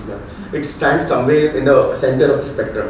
So ಹಾಗಾಗಿ ನನಗೆ anthropology, and more than that medical science ಮಾಡಿರೋದ್ರಿಂದ anthropology syllabus ಜೊತೆಗೆ ನಮಗೆ ಕೆಲವೊಂದು ಏರಿಯಾಸಲ್ಲಿ overlap ಕೂಡ ಇದೆ ma'am. For example physical anthropology ಅಂತ, biological anthropology ಅಂತ ಕರಿತೀವಿ, ಜೆನೆಟಿಕ್ಸ್ ಇದೆಲ್ಲ ನಮಗೆ ಸಿಮಿಲರ್ ಇರೋದ್ರಿಂದ ನಮಗೆ ಅದು ಸುಲಭ ಆಗುತ್ತೆ ಅರ್ಥ ಮಾಡ್ಕೊಳ್ಳಿಕ್ಕೆ. So and also anthropology was scoring well. We also looked at the marks obviously. So that was the reason why I chose. But if any of the future aspirants have to select an optional, I think these are the 3-4 points they should consider, ma'am. One, as rightly said, the interest for the given option is very important, ma'am. Yakantandre like UPSC ಅಲ್ಲಿ success first ಅಟೆಂಪ್ಟ್ಗೆ ಸಿಗುತ್ತೆ, second ಅಟೆಂಪ್ಟ್ಗೆ ಸಿಗುತ್ತೆ ಅಂತ ಯಾವುದೇ guarantee ಇಲ್ಲ. So you might need to read the same material over and over across years ma'am. So ಹಾಗಿದ್ದಾಗ ನೀವು ನಿಮ್ಗೆ ಇಂಟ್ರೆಸ್ಟ್ ಇರಲಿ ಜೊತೆ ಇದು ಮಾಡ್ಕೊಂಡ್ಬಿಟ್ರೆ ಅದು ನಿಮಗೆ ಓದ್ಲಿಕ್ಕೆ ಇಂಟ್ರೆಸ್ಟ್ ಬರಲ್ಲ, ಇರ್ಸ್ಮೂರ್ಸ್ ಅನ್ಸ್ಬಿಡುತ್ತೆ. ಸೊ ನಿಮ್ಗೆ ತುಂಬ ಯಾವ್ದು ಇಂಟ್ರೆಸ್ಟ್ ಇದೆ, ಫಾರ್ ಎಕ್ಸಾಂಪಲ್ ಕೆಲವರಿಗೆ ಸೈಕಾಲಜಿ ಇರ್ಬೋದು, ಕೆಲವರಿಗೆ ಫಿಲಾಸಫಿ ಇರ್ಬೋದು, ಕೆಲವರಿಗೆ ಆಂಥ್ರೋಪಾಲಜಿ ಇರ್ಬೋದು. ಸೊ ಅವರ ಇಂಟ್ರೆಸ್ಟ್, ಸೊ ಅರೌಂಡ್ 19 ಸಬ್ಜೆಕ್ಟ್ಸ್ ಅಥವಾ ಅರೌಂಡ್ 20+ ಆ್ಯಂಡ್ ಅರೌಂಡ್ ಸಬ್ಜೆಕ್ಟ್ಸ್ ಇದಾವೆ, ಆಪ್ಷನಲ್ ಲಿಸ್ಟ್ ಕೊಟ್ಟಿದ್ದಾರೆ. ಅದರೊಳಗಡೆ ನೀವು ಒಂದ್ಸಲ ಲಿಸ್ಟ್ನ ಸ್ಕಿಮ್ ಥ್ರೂ ಮಾಡಿ ಅದರೊಳಗಡೆ ನಿಮಗೆ ಯಾವುದು ಇಂಟ್ರೆಸ್ಟ್ ಅನಿಸುತ್ತೆ ಅನ್ನೋದನ್ನ ಶಾರ್ಟ್ ಲಿಸ್ಟ್ ಮಾಡಿಕೊಂಡು ನೆಕ್ಸ್ಟ್ ಅದರೊಳಗಡೆ ಕ್ವಶನ್ ಪೇಪರ್ಸ್ ಹೇಗೂ ಇರುತ್ತೆ ಮ್ಯಾಮ್ ಪ್ರತಿ ವರ್ಷದ್ದು. So look at the question paper, ಅಲ್ಲಿ ನೀವು ಕ್ವಶನ್ಸ್ ನೋಡಿ and ask yourself whether you can ಅರ್ಥ ಆಗ್ತಾ ಇದ್ದಾನೆ, ಅವ್ರು ಏನು ಕೇಳ್ತಾ ಇದ್ದಾರೆ ಅರ್ಥ ಆಗ್ತಾ ಇದ್ದಾನೆ, ಆನ್ಸರ್ ಮಾಡ್ಬೋದಾ ಅಂತ ನಿಮ್ಗೆ ನೀವೇ ಕೇಳ್ಕೊಳ್ಳಿ. ಸೊ ಇದು ಎರಡನೇದು ಮಾಡಬೇಕಾಗಿರೋದು. ಆ್ಯಂಡ್ ಮೂರನೇದು availability of the material, mentor guidance and also strategies. So ಇದೆಲ್ಲ ಕೆಲವೊಂದು ಸಬ್ಜೆಕ್ಟ್ಸ್ಗೆ ಅನ್ಫಾರ್ಚುನೇಟ್ಲಿ ಇಲ್ಲ ಮ್ಯಾಮ್. ಅಂದರೆ ಬಟ್ ಇವಾಗ it is improving, the condition is improving and across all optionals we are saying such availability of materials and all. But ನಾನು ಹೇಳೋದು ಯಾವುದು ನಿಮಗೆ easily accessible ಇದೆ. ಫಾರ್ ಎಕ್ಸಾಂಪಲ್ ಬೆಂಗಳೂರಲ್ಲಿ ಪ್ರಿಪೇರ್ ಆಗ್ತದೆ, ಕೆಲವೊಂದು ಆಪ್ಷನ್ ಚೆನ್ನಾಗಿ ಮಾಡ್ಬೋದು, ಕೆಲವೊಂದು ತುಂಬ ರಿಮೋಟಲ್ಲಿರೋ ಆಪ್ಷನ್ಸ್ ಮಾಡಲಿಕ್ಕಿಲ್ಲ. ಸೊ ಅದನ್ನೆಲ್ಲ ಸ್ವಲ್ಪ ಗಮನದಲ್ಲಿ ಇಟ್ಕೊಳ್ಳಿ. ಆ್ಯಂಡ್ ಆಲ್ಸೋ ಬಟ್ ಒಂದು ವಿಚಾರದಲ್ಲಿ ಇವನಿಂದ ನಾನು ಡಿಫರ್ ಆಗ್ತಾ ಇರೋದು ಅಂದರೆ look at the marks trend also ಅಂತ ಹೇಳ್ತೀನಿ. ಯಾಕಂದರೆ at the end of the day marks matters. ನಾನು ಯಾಕೆ ಅಂತಂದರೆ ಲೈಕ್ ನಿಮಗೆ ಫಿಲಾಸಫಿ ತುಂಬ ನಾನು ಯಾಕಂದರೆ this dilemma even I went through. ನನಗೆ I was having this dilemma between philosophy and anthropology ma'am. And ಫಿಲಾಸಫಿಯಲ್ಲಿ ನನಗೆ ಇಂಟ್ರೆಸ್ಟ್ ಇದ್ರೂ ಕೂಡ ಇದು ತುಂಬ ಆಬ್ಸ್ಟ್ರಾಕ್ಟ್ ಆಗಿದೆ, ತುಂಬ ಕಾನ್ಸೆಪ್ಟ್ಸ್ ತುಂಬ ಇದ್ದಾವೆ. ಆ್ಯಂಡ್ ನನಗೂ ಕೂಡ ಈ ವೇದಾಂತ ಈ ಥರದ್ದು ಮಾತ್ರ ಇಂಟ್ರೆಸ್ಟ್ ಇರೋದ್ರಿಂದ ನನ್ನ way of thinking can create that bias by understanding the subject ಅಂತ ಇತ್ತು. ಆ್ಯಂಡ್ ಫಿಲಾಸಫಿ ಜನರಲಿ 300+ ಕೋರ್ಸ್ ಬರ್ತಾ ಇರಲಿಲ್ಲ ಆಗಿನ ಟೈಮಲ್ಲಿ, ಈಗಲೂ ಕೂಡ ತುಂಬ rare. Whereas anthropology was doing well. So I also took that as a factor. So I think considering these 4 factors, you can choose your option. If I may just interject man for a short time.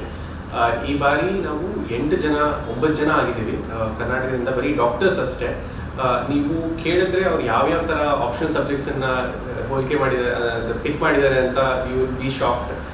ಕೆಲವರು psychology ಮಾಡಿದ್ದಾರೆ despite doctor ಇದ್ದಿದ್ರು, ಕೆಲವರು medical ಸೈನ್ಸನ್ನೇ use ಮಾಡಿದ್ದಾರೆ, ಕೆಲವರು Kannada literature ಮಾಡಿದ್ದಾರೆ. In fact the highest in Kannada literature in this year was from a doctor. And some of us have taken anthropology, people have taken sociology. So ಈ ಥರ ಇನ್ನೊಂದು ಹೇಳಬೇಕಂದ್ರೆ just because you have graduated in a certain subject, it need not stop you from picking another optional subject and thereafter finding comfort with that subject ಅಂತ. Thank you for giving all these suggestions and guidance. One interest irbeku, as you said. I mean, I also took 4 attempts. 4 ವರ್ಷ ಓದಬೇಕಲ್ಲ ಅದೇ subject. So ಆ interest ಇರಬೇಕು. And availability of resources and guidance ಇದೆಯಲ್ಲ, that cannot be undermined. So ಕೆಲವೊಂದು ಸಬ್ಜೆಕ್ಟ್ಸ್ಗೆ as you said some exotic subject material ಸಿಗದೆ ಇರ್ಬೋದು. ಸೊ ಆಗ materials and guidance is very important. So very good valid guidance to our students. Thank you. So when I was preparing for exam, namaga anistha ittu the most difficult phase of writing UPSC exam andre prelims pass madodu. Prelims pass madlilla andre next mains bariyokke avakasha illalla. That was the most difficult phase. So is that the same even today?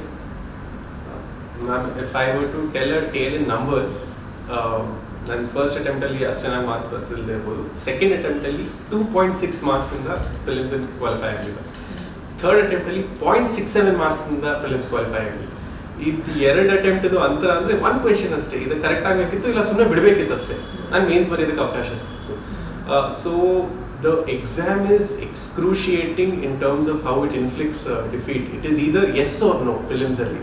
You are either in or you are out. It doesn't matter. In fact, in my 4th, 5th and 6th attempt ನಾನು 25 ಮಾರ್ಕ್ಸ್ಗಿಂತ ಜಾಸ್ತಿ ಅಂತರದಲ್ಲಿ clear ಮಾಡಿದ್ದೀನಿ ಪ್ರಿಲಿಮ್ಸನ್ನು. But so the prelims as an examination in my opinion and even statistically is still the hardest leg of the examination. And I think that hasn't changed well. It's still passed. So what do you feel, sir? Yeah, definitely ma'am. Prelims is because it is where the elimination is happening ma'am. Like ನೀವೇ ನೋಡ್ತಾ ಇದ್ದೀರಾ 7 lakh students ಅಲ್ಲಿ hardly 10,000 are qualifying ಅಂತ ಅಂದರೆ like most of the competition is eliminated there.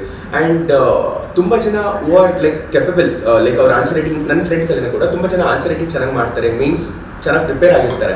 ಪಾಪ ಅವರಿಗೆ prelims clear ಮಾಡಲಾರದೆ ಅವರಿಗೆ ಮುಂದಿನ ಹಂತಕ್ಕೆ ಹೋಗ್ಲಿಕ್ಕೆ ಆಗ್ತಾ ಇಲ್ಲ ಮ್ಯಾಮ್. ಆ್ಯಂಡ್ ಮೋರ್ ಅವೇರ್ ನಾನು ಹೇಳ್ದಂಗೆ ಪ್ರಿಲಿಮ್ಸ್ ಬರೀ 7 ಪಾಯಿಂಟರ್ಸ್ ಕೊಟ್ಟಿರೋದ್ರಿಂದ UPSC ಏನೇ ಕೇಳಿದ್ರು it becomes valid, like you can't question that ಆ ಥರ ಆಗುತ್ತೆ. ವೆರಸ್ ಮೇನ್ಸಲ್ಲಿ ಅಟ್ಲೀಸ್ಟ್ ಡೀಟೇಲ್ಡ್ ಸಿಲೆಬಸ್ ಇದೆ. ಆ್ಯಂಡ್ ಆಲ್ಸೋ UPSC ಲೈಕ್ ನಾನು ಹೇಳ್ತಾ ಇರ್ತೀನಿ, it's like playing a new cricket match every year ಅಂತ, ಲೈಕ್ ಸೆಟ್ ಪ್ಯಾಟರ್ನ್ ಅಂತ ಇಲ್ಲ. ಒಂದು ವರ್ಷದಲ್ಲಿ ಎಕಾನಮಿ ಮೇಲೆ ಕಾನ್ಸಂಟ್ರೇಟ್ ಮಾಡ್ಬೋದು, ಪಾಲಿಟಿ ಮೇಲೆ ಮಾಡ್ಬೋದು, ಕರೆಂಟ್ ಅಫೇರ್ಸ್ ಮೇಲೆ ಮಾಡ್ಬೋದು. So very dynamic in that sense ma'am. And also ನನ್ನ ವಿಚಾರಕ್ಕೆ ಬಂದರೆ ಫಸ್ಟ್ ಅಟೆಂಪ್ಟಲ್ಲಿ ನಾನು ಕೋವಿಡ್ ಟೈಮಿಗೆ ಪ್ರಿಪೇರ್ ಆಗಿದೆ, ಅಷ್ಟು ಕ್ಲೀನಾಗಿ ಪ್ರಿಪೇರ್ ಆಗೋಕ್ಕಾಗಲಿಲ್ಲ, ಕ್ಲಿಯರ್ ಆಗಲಿಲ್ಲ. ಬಟ್ ಅದಾದಮೇಲೆ ನಾನು ಕಂಟಿನ್ಯೂಸ್ ಕ್ಲಿಯರ್ ಆಯಿತು ಪ್ರಿಲಿಮ್ಸು. ಬಟ್ ನನಗೂ ಕೂಡ ಈ ಸಲ hardly just 1 marks out cut ಆಫ್ಗಿಂತ ಜಾಸ್ತಿ ಇದೆ ಅಷ್ಟೇ. So in that sense too much of luck is also important in the examination. And but ಒಂದು ಕಾನ್ಸ್ಟೆಂಟಾಗಿ ಕ್ಲಿಯರ್ ಮಾಡಲಿಕ್ಕೂ ಕೂಡ I think there is a method ma'am. ಅಂದರೆ ಇಫ್ ನಿನ್ನ ಸ್ಟಾರ್ಟಿಕಲ್ಲಿ ನಿಮಗೆ ಒಳ್ಳೆ ಹೋಲ್ಡ್ ಇದ್ದರೆ, ಫೌಂಡೇಶನಲ್ ಸಬ್ಜೆಕ್ಟ್ಸಲ್ಲಿ ನಿಮಗೆ ತುಂಬ ಒಳ್ಳೆ ಹೋಲ್ಡ್ ಇದ್ದರೆ, that will act as a shield ma'am ಎಂಥ ಚಾಲೆಂಜ್ ಇದ್ರು. And second thing is current affairs ಎಲ್ಲ ನೀವು ತುಂಬ ಚೆನ್ನಾಗಿ ಅಪ್ ಟು ಡೇಟ್ ಇರಬೇಕಾಗುತ್ತೆ, ಅದು ನಿಮಗೆ ಹೆಲ್ಪ್ ಆಗುತ್ತೆ. And also prelims is all about eliminating. Like if you can reduce entire prelims into 1 word, it's about elimination, eliminating the options and arriving at the answer. So ಅದೊಂದು ಕಲೆ ಅಂತಲೇ ಭಾವಿಸ್ಬೋದು ma'am, ಅದೊಂದು skill actually. So ಅದನ್ನು ಕಲಿಬೇಕಾಗುತ್ತೆ. ಅದನ್ನು ಕಲಿತ್ರೆ ನೀವು across years you can still clear prelims is what I think. So ಈಗ ಪ್ರಿಲಿಮ್ಸ್ಗೆ ಹೌ ವಾಸ್ ಯುವರ್ ಪ್ರಿಪರೇಷನ್? ಯಾವ ರಿಸೋರ್ಸಸ್ನ ನೀವು ರೆಫರ್ ಮಾಡಿದ್ರಿ? Was it books? Was it journals? Was it magazines, newspapers? Tell our students about the resources that you referred to. Yes, ma'am. Ma'am, with respect to my resource list, ma'am, I can list it, but I would just advise as a caution to everyone who is listening to this, it does not matter which book you read from, as long as it is considered a standard book for UPSC purpose. ಯಾಕಂದರೆ ನೀವು ಬರೀ NCERTಸ್ನೇ ಓದ್ತೀರಾ ತೊಂದರೆ ಇಲ್ಲ, ಅಥವಾ ಕೆಲವು ಬುಕ್ಕಲ್ಲಿ ಬಿಪಿನ್ ಚಂದ್ರ ಅವ್ರದ್ದು ಹಿಸ್ಟ್ರಿ ಬುಕ್ ಇದೆ, ಅಥವಾ ಸ್ಪೆಕ್ಟ್ರಮ್ ಅಂತ ಪಬ್ಲಿಕೇಶನ್ ಹಿಸ್ಟ್ರಿ ಬುಕ್ ಇದೆ. It does not matter as long as it is a good standard book ಅಂತ. ಆದರೆ ಯಾವುದೇ ಕಾರಣಕ್ಕೂ ಈ ಬುಕ್ಕನ್ನು ಬದಲಾಯಿಸಂಗಿಲ್ಲ. ನೀವು ಒಂದ್ಸತಿ when you earmark a certain book as the book that you will use as your resource, you should not change it. ನಾನು ಇದನ್ನು ಏನಕ್ಕೆ ಹೇಳ್ತಿದ್ದೇನೆ ಅಂದರೆ, ಮಾರ್ಕೆಟಲ್ಲಿ ಬಿಕಾಸ್ ಇಟ್ ಇಸ್ ಕಮರ್ಷಿಯಲೈಸ್ಡ್, ಈ ಫಿಯರ್ ಆಫ್ ಮಿಸ್ಸಿಂಗ್ ಔಟ್ ಅನ್ನೋ ಕಾನ್ಸೆಪ್ಟನ್ನು ದೇ ಆರ್ ಎಕ್ಸ್ಪ್ಲಾಯ್ಟಿಂಗ್ ಸ್ಟೂಡೆಂಟ್ಸ್. ಹೊಸದಾಗಿ ಬೇರೆ ಬೇರೆ ಥರದ್ದು ಕಲರ್ಸಲ್ಲಿ ಯೂಸ್ ಮಾಡಿ ಹೊಸ ಬುಕ್ಸ್ ತರ್ತಾರೆ. ಮತ್ತು ಏನು ಮಾಡ್ತಾರೆ ಅಂದರೆ, UPSC ಹಿಂದಿನ ವರ್ಷ ಕೇಳಿರೋ ಕ್ವೆಶ್ಚನ್ದನ್ನೇ ಒಂದು ಸ್ವಲ್ಪ ಕಾನ್ಸೆಪ್ಟನ್ನು ಅಳವಡಿಸ್ಬಿಟ್ಟು, ನೋಡಿ ಈ ಬುಕ್ ಓದಿದ್ರೆ ನಿಮಗೆ ಆನ್ಸರ್ ಕರೆಕ್ಟ್ ಆಗ್ತಿತ್ತು ಅಂತ ಎಲ್ಲ ಮೂಡಿಸಿ they are creating such a market. So our understanding is, especially mine since are given 6 attempts, no book is perfect. ನೀವು ಯಾವುದೇ ಬುಕ್ಕನ್ನು ಹಿಡಿದ್ರೂ ಯಾವುದೇ ಕಾರಣಕ್ಕೂ UPSCನಲ್ಲಿ ಆಲ್ ದ ಕ್ವೆಶನ್ಸನ್ನು ಕರೆಕ್ಟ್ ಮಾಡೋ ಥರ ಅಥವಾ ಅದೇ ಆನ್ಸರ್ ಹುಡುಕೋ ಥರ ಇಲ್ಲ. ವಿಚ್ ಮೀನ್ಸ್ ದ್ಯಾಟ್ ಯಾವುದೇ ಬುಕ್ಕಲ್ಲಿ ಇರೋದು ಒಂದು ಸ್ವಲ್ಪ ಅಂಡರ್ಸ್ಟ್ಯಾಂಡಿಂಗ್ ಇಂದ you have to use critical reasoning, analysis, and then you have to deduce the right answer in the last examination, in the final examination. By this I mean simply that nobody should become victim to FOMO and keep changing their sources. ಇದ್ರ ಬದಲು ಏನು ಮಾಡ್ಬೋದು ಅಂದರೆ, ನೀವು test series ಕೊಡ್ತೀರಾ ಅಥವಾ UPSCದು PYQs ನೋಡ್ತೀರಾ, ಇದರಲ್ಲಿ ನಿಮ್ಮಲ್ಲಿ ಏನೇನು ಮಿಸ್ಸಿಂಗ್ ಇದೆ ನಿಮ್ಮ ಟೆಕ್ಸ್ಟ್ ಬುಕ್ಕಲ್ಲಿ ಅದನ್ನು ನೀವು ಅಳವಡಿಸ್ಕೊಬೋದು. ಸೊ ಈ ವಿಚಾರದಲ್ಲಿ ma'am that was just a caution. But if I have to list my sources, ನಾನು ಹಿಸ್ಟ್ರಿ, ಮಾಡರ್ನ್ ಹಿಸ್ಟ್ರಿಗೆ ಸ್ಪೆಕ್ಟ್ರಮ್ ಪಬ್ಲಿಕೇಶನ್ ಇಂದ ಮೂಲತಃ ಬಂದಂಥ ಒಂದು ಚಿಕ್ಕದೊಂದು ಕಂಪೈಲೇಷನ್ ಬರುತ್ತೆ, rapid revision program by La Excellence ಅಂತ, ಅದನ್ನು ಓದಿದ್ದೆ. ಏನ್ಷಿಯಂಟ್ ಆ್ಯಂಡ್ ಮಿಡೀವಲ್ ಹಿಸ್ಟ್ರಿಗೆ ಪೂನಮ್ ದಲಾಲ್ ದಹಿಯಾ ಅಂತ ಒಂದು ಬುಕ್ ಬರುತ್ತೆ, ಅದನ್ನು ಓದಿದ್ದೆ. ಎಕನಾಮಿಗೆ ಪಿಯರ್ಸನ್ ಪಬ್ಲಿಕೇಶನ್ದು ಶ್ರೀರಂಗನ್ ಆಥರ್ ಅವರದು ಓದಿದ್ದೆ. ಜಾಗ್ರಫಿಗೆ 11th and 12th NCERT plus GC Leong ಅಂತ ಬರುತ್ತೆ, ಅದನ್ನು ಓದಿದ್ದೆ.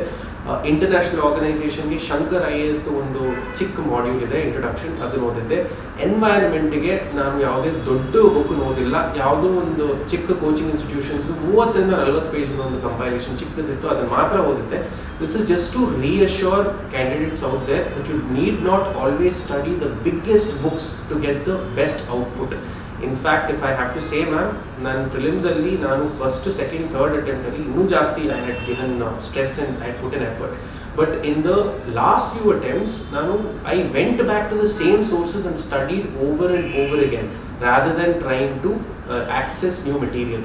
So, and lastly to conclude, ma'am, from polity we all study the same book. It's considered the gold standard. It's called M. Lakshmikant.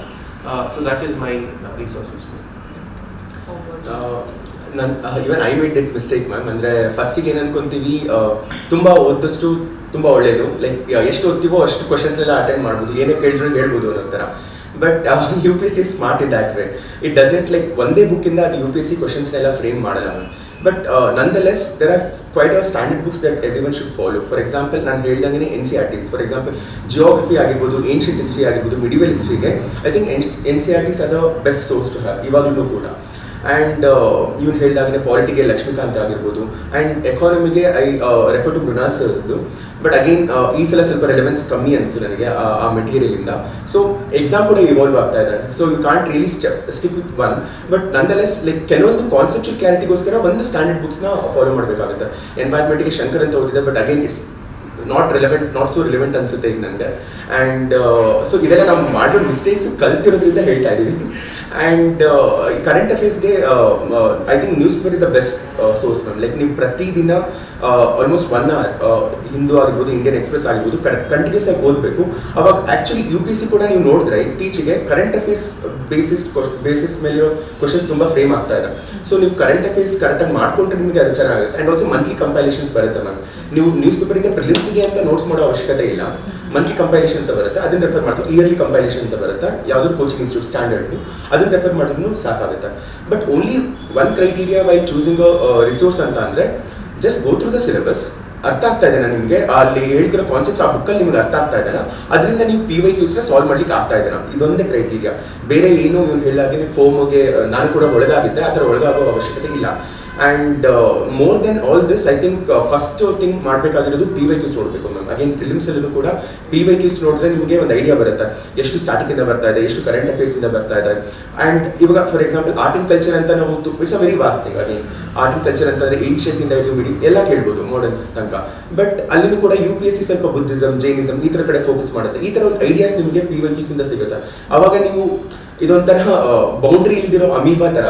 So ಅದಕ್ಕೊಂದು boundary ಕೊಡ್ಕೋಬೋದು ನೀವು through referring to PYQs. So ಅದನ್ನು ಮಾಡಿ. And standard books ಇರುತ್ತೋ ಅದನ್ನು repeated ಆಗಿ ಓದಿ, ಕೆಲವೊಂದು ಫ್ಯಾಕ್ಚುಯಲ್ ಮಾತ್ರ ನೋಟ್ಸ್ ಮಾಡ್ಕೊಳ್ಳಿ and revise them over and over again. And start solving mocks as many as possible and learn the art of eliminating and arriving at the answer. CSATಗೆ ಹೇಗೆ prepare ಆಗೋದು? CSAT is one new concept which has been introduced. ನಾವು exam ಬಂದಾಗ ಇರಲಿಲ್ಲ CSAT. Now that has become an eliminator ಅಂತ ನೀವು ಹೇಳ್ತಾ ಇದ್ದೀರಿ. It's only a qualifying paper, but you have to get about 66 marks ಅಂತ ಹೇಳಿದ್ರಿ. How should one prepare for CSAT? ಏನು ರೆಫರೆನ್ಸ್ ಮಾಡ್ಬೋದು resources? Ma'am, if I could advise the newer generation of aspirants, I would say that ನಾವೆಲ್ಲರೂ GS ಮಾತ್ರ ಓದ್ತೀವಿ, ಯೋಚನೆ ಮಾಡ್ತೀವಿ ಇದರಿಂದನೇ ಕೊನೆಗೆ ಮಾರ್ಕ್ಸ್ ಬರುತ್ತೆ ಅಥವಾ ಮೇನ್ಸ್ಗೆ ಉಪಯೋಗ ಆಗುತ್ತೆ. ಸೊ ಇದನ್ನೇ we keep studying it through out the year. What I would advise is to also consider inculcating CSAT into daily routine. ಸುಮ್ಮನೆ ಅರ್ಧ ಗಂಟೆ ಆಗಿರ್ಬೋದು, 45 ನಿಮಿಷ ಆಗಿರ್ಬೋದು, ಪರವಾಗಿಲ್ಲ. ದಿನದಲ್ಲಿ ಒಂದು 5-6 ಕ್ವೆಶನ್ ಅಷ್ಟೇ ಸಾಲ್ವ್ ಮಾಡಿದ್ರು ತೊಂದರೆ ಇಲ್ಲ. ಬಟ್ CSAT-ಅನ್ನು ಕೂಡ ಆ ಸಿಲೆಬಸ್ಸನ್ನು ನೋಡಿಕೊಂಡು ಅದಕ್ಕೆ ತಕ್ಕಂತೆ ಕ್ವೆಶನ್ಸನ್ನು ಸಾಲ್ವ್ ಮಾಡಿದರೆ ಒಳ್ಳೆಯದು. ಇದು ಏನಕ್ಕಂದರೆ ಎಲ್ಲರೂ ಏನು ಮಾಡೋ ಮಿಸ್ಟೇಕ್ ಅಂದರೆ ಎಕ್ಸಾಮಿಗೆ 3 ತಿಂಗಳಿರಂಗೆ ಬುಕ್ಕನ್ನು ಎತ್ಕೊತಾರೆ. ಹೇಗಿದ್ರು ಬರೀ 66 ಮಾರ್ಕ್ಸ್ ಅಷ್ಟೇ ತೆಗಿಬೇಕಾಗಿರೋದು, ಹೇಗೋ ಆ ಕಡೆ ನುಗ್ಬಿಡ್ತೀವಿ, ಇದು ದಡ ಕ್ರಾಸ್ ಮಾಡ್ತೀವಿ ಅಂತ. ಬಟ್ ಯಾರು ಈ ಥರ ಯೋಚನೆ ಮಾಡ್ತಾರೆ ಅವರೆಲ್ಲ ಬರೀ CSAT-ಇಂದನೇ ಹಿಂದೆ ಹೋಗಿದ್ದಾರೆ. ಇನ್ಫ್ಯಾಕ್ಟ್ ನಮ್ಮ ಲಾಸ್ಟ್ ಇಯರಲ್ಲೂ ಕೂಡ one officer from Karnataka, she got in Har 6th attempt. Previous 5 attempts-ಅಲ್ಲೂ ಪ್ರತಿ ಸಲ ಬರೀ CSAT ಮಾತ್ರ ಹೋಗಿರೋದು, GS ಪೇಪರಲ್ಲಿ ಒಂದ್ಸತಿನೂ ಹಿಂದೆ ಹೋಗಿರಲಿಲ್ಲ. So I want to tell people, please take it seriously. ಯಾವ ಥರ ಸೀರಿಯಸ್ ತೊಗೋಬೇಕಂದ್ರೆ ದಿನ ನೀವು 3 ಗಂಟೆ 4 ಗಂಟೆ ಅಲ್ಲ, ಕೇವಲ 30 ನಿಮಿಷದಿಂದ 45 ನಿಮಿಷ. ಸೊ ಈ ವಿಚಾರದಲ್ಲಿ ನಾನು ಹೇಳ್ದಂಗೆ there are 2 parts to it. One is the English comprehension part and the other is the quantitative aptitude and logical reasoning, which is essentially mathematics. So ಈ ಇಂಗ್ಲೀಷ್ ಕಾಂಪ್ರಿಹೆನ್ಷನ್ ಇದರಲ್ಲಿ ಆ್ಯಕ್ಚುಲಿ ನಮ್ಮ ಥರ ಕನ್ನಡದಲ್ಲಿ ಓದಿರೋರು ಅಥವಾ ಬೇರೆಯವ್ರು ಓದಿರೋರಿಗೆ ಹೇಗೆ ಕಷ್ಟ ಆಗ್ಬೋದು ಅಂದರೆ, UPSC CSE ಪೇಪರಲ್ಲಿ 2 ಲ್ಯಾಂಗ್ವೇಜಲ್ಲಿ ಕ್ವೆಶ್ಚನ್ಸ್ ಬಂದಿರ್ತಾರೆ. ಒಂದು ಇಂಗ್ಲೀಷ್ ಮೀಡಿಯಂ, ಇನ್ನೊಂದು ಹಿಂದಿ ಮೀಡಿಯಂ. ನಾವು we have to unfortunately read English only to pass this paper and to have some sort of certainty in how to do well. ಇದನ್ನು ನೀವು ಹೇಗೆ ಇಂಪ್ರೂವ್ ಮಾಡ್ಕೊಬೋದು ಅಂದರೆ ಇಂಗ್ಲೀಷ್ ಕಾಂಪ್ರಿಹೆನ್ಷನ್ನ ನೀವು ಒಳ್ಳೆ ಸ್ಟ್ಯಾಂಡರ್ಡ್ ಇರೋ ನ್ಯೂಸ್ ಪೇಪರಿಂದಾನೇ ಶುರು ಮಾಡಿದ್ರೆ, ದಿನ ಇದರಲ್ಲಿ ಎಫರ್ಟ್ ಹಾಕಿದ್ರೆ ಒಳ್ಳೇದು. ಹೇಗೆ ಅಂದರೆ ಫಾರ್ ಇನ್ಸ್ಟೆನ್ಸ್ ನನ್ನ ವಿಚಾರದಲ್ಲಿ ನಾನು ದ ಹಿಂದೂ ಅಂತ ನ್ಯೂಸ್ ಪೇಪರ್ ಒಂದನ್ನು ಓದ್ತಿದ್ದೆ. ಇದರಲ್ಲಿ ಒಂದು ಎಡಿಟೋರಿಯಲ್ ಅಂತ ಬರುತ್ತೆ. ಇದನ್ನು ಯಾವುದೋ ಒಂದು ಎಡಿಟೋರಿಯಲನ್ನು ನಾನು ಒಂದು ಎಕ್ಸಸೈಸ್ಗೋಸ್ಕರ ಪಿಕ್ ಮಾಡ್ತಿದ್ದೆ. I had a rule, it is called the 1:10 rule ಅಂತ. ಈ ರೂಲ್ ಏನಂದರೆ, ಅಕಸ್ಮಾತ್ ಏನಾದರೂ 1000 ಪದದ ಯಾವುದಾದ್ರೂ ಒಂದು ಈ ಥರದೊಂದು ಆರ್ಟಿಕಲ್ ಇದ್ದರೆ ಅದನ್ನು ನಾವು 100 ಪದಕ್ಕೆ we have to shorten it ಅಂತ. This is essentially a Pressy writing exercise. ಆದರೆ what we do by virtue of doing this exercise regularly is it enhances our comprehension abilities. Yes, we learn new words through vocabulary etc. But because we are engaged in finding out what is the main message of the comprehension of the passage, and then we don't pay attention to all the unnecessary accessories in the passage. So if you do this exercise every day and over a period of time, you become very good at English comprehension. ಯಾಕಂದರೆ ಸಾಧಾರಣವಾಗಿ ಕೆಲವರಿಗೆ ಗೊತ್ತಾಗಿರ್ತಿರೋದು ಕನ್ನಡ ಮೀಡಿಯಮಿಂದ ಬಂದವರಿಗೆ especially ಡೈರೆಕ್ಟಾಗಿ ಇಂಗ್ಲೀಷನ್ನು ಅವರು ಕೇಳೋ ಸ್ಟ್ಯಾಂಡರ್ಡ್ಗೆ ಓದಕ್ಕೆ ಹೋದಾಗ we tend to misinterpret it. ಯಾಕಂದರೆ every language must be seen in its own light. So for that reason, some amount of English competence is a must, and that is why I advise newspaper reading to be a daily habit and also to follow this exercise so that comprehension does not become a challenge later.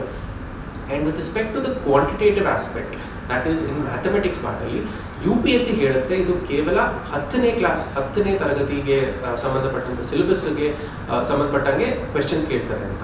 ಆದರೆ ಇದು ಪೂರ್ತಿ ನಿಜಾನೂ ಅಲ್ಲ. ಯಾಕಂದರೆ ನೀವು 10ನೇ ಕ್ಲಾಸಲ್ಲಿ very easily SSLC ಅಥವಾ 10th standard ICC CBSE ಎಲ್ಲ ಮಾಡಿರ್ತಾರೆ.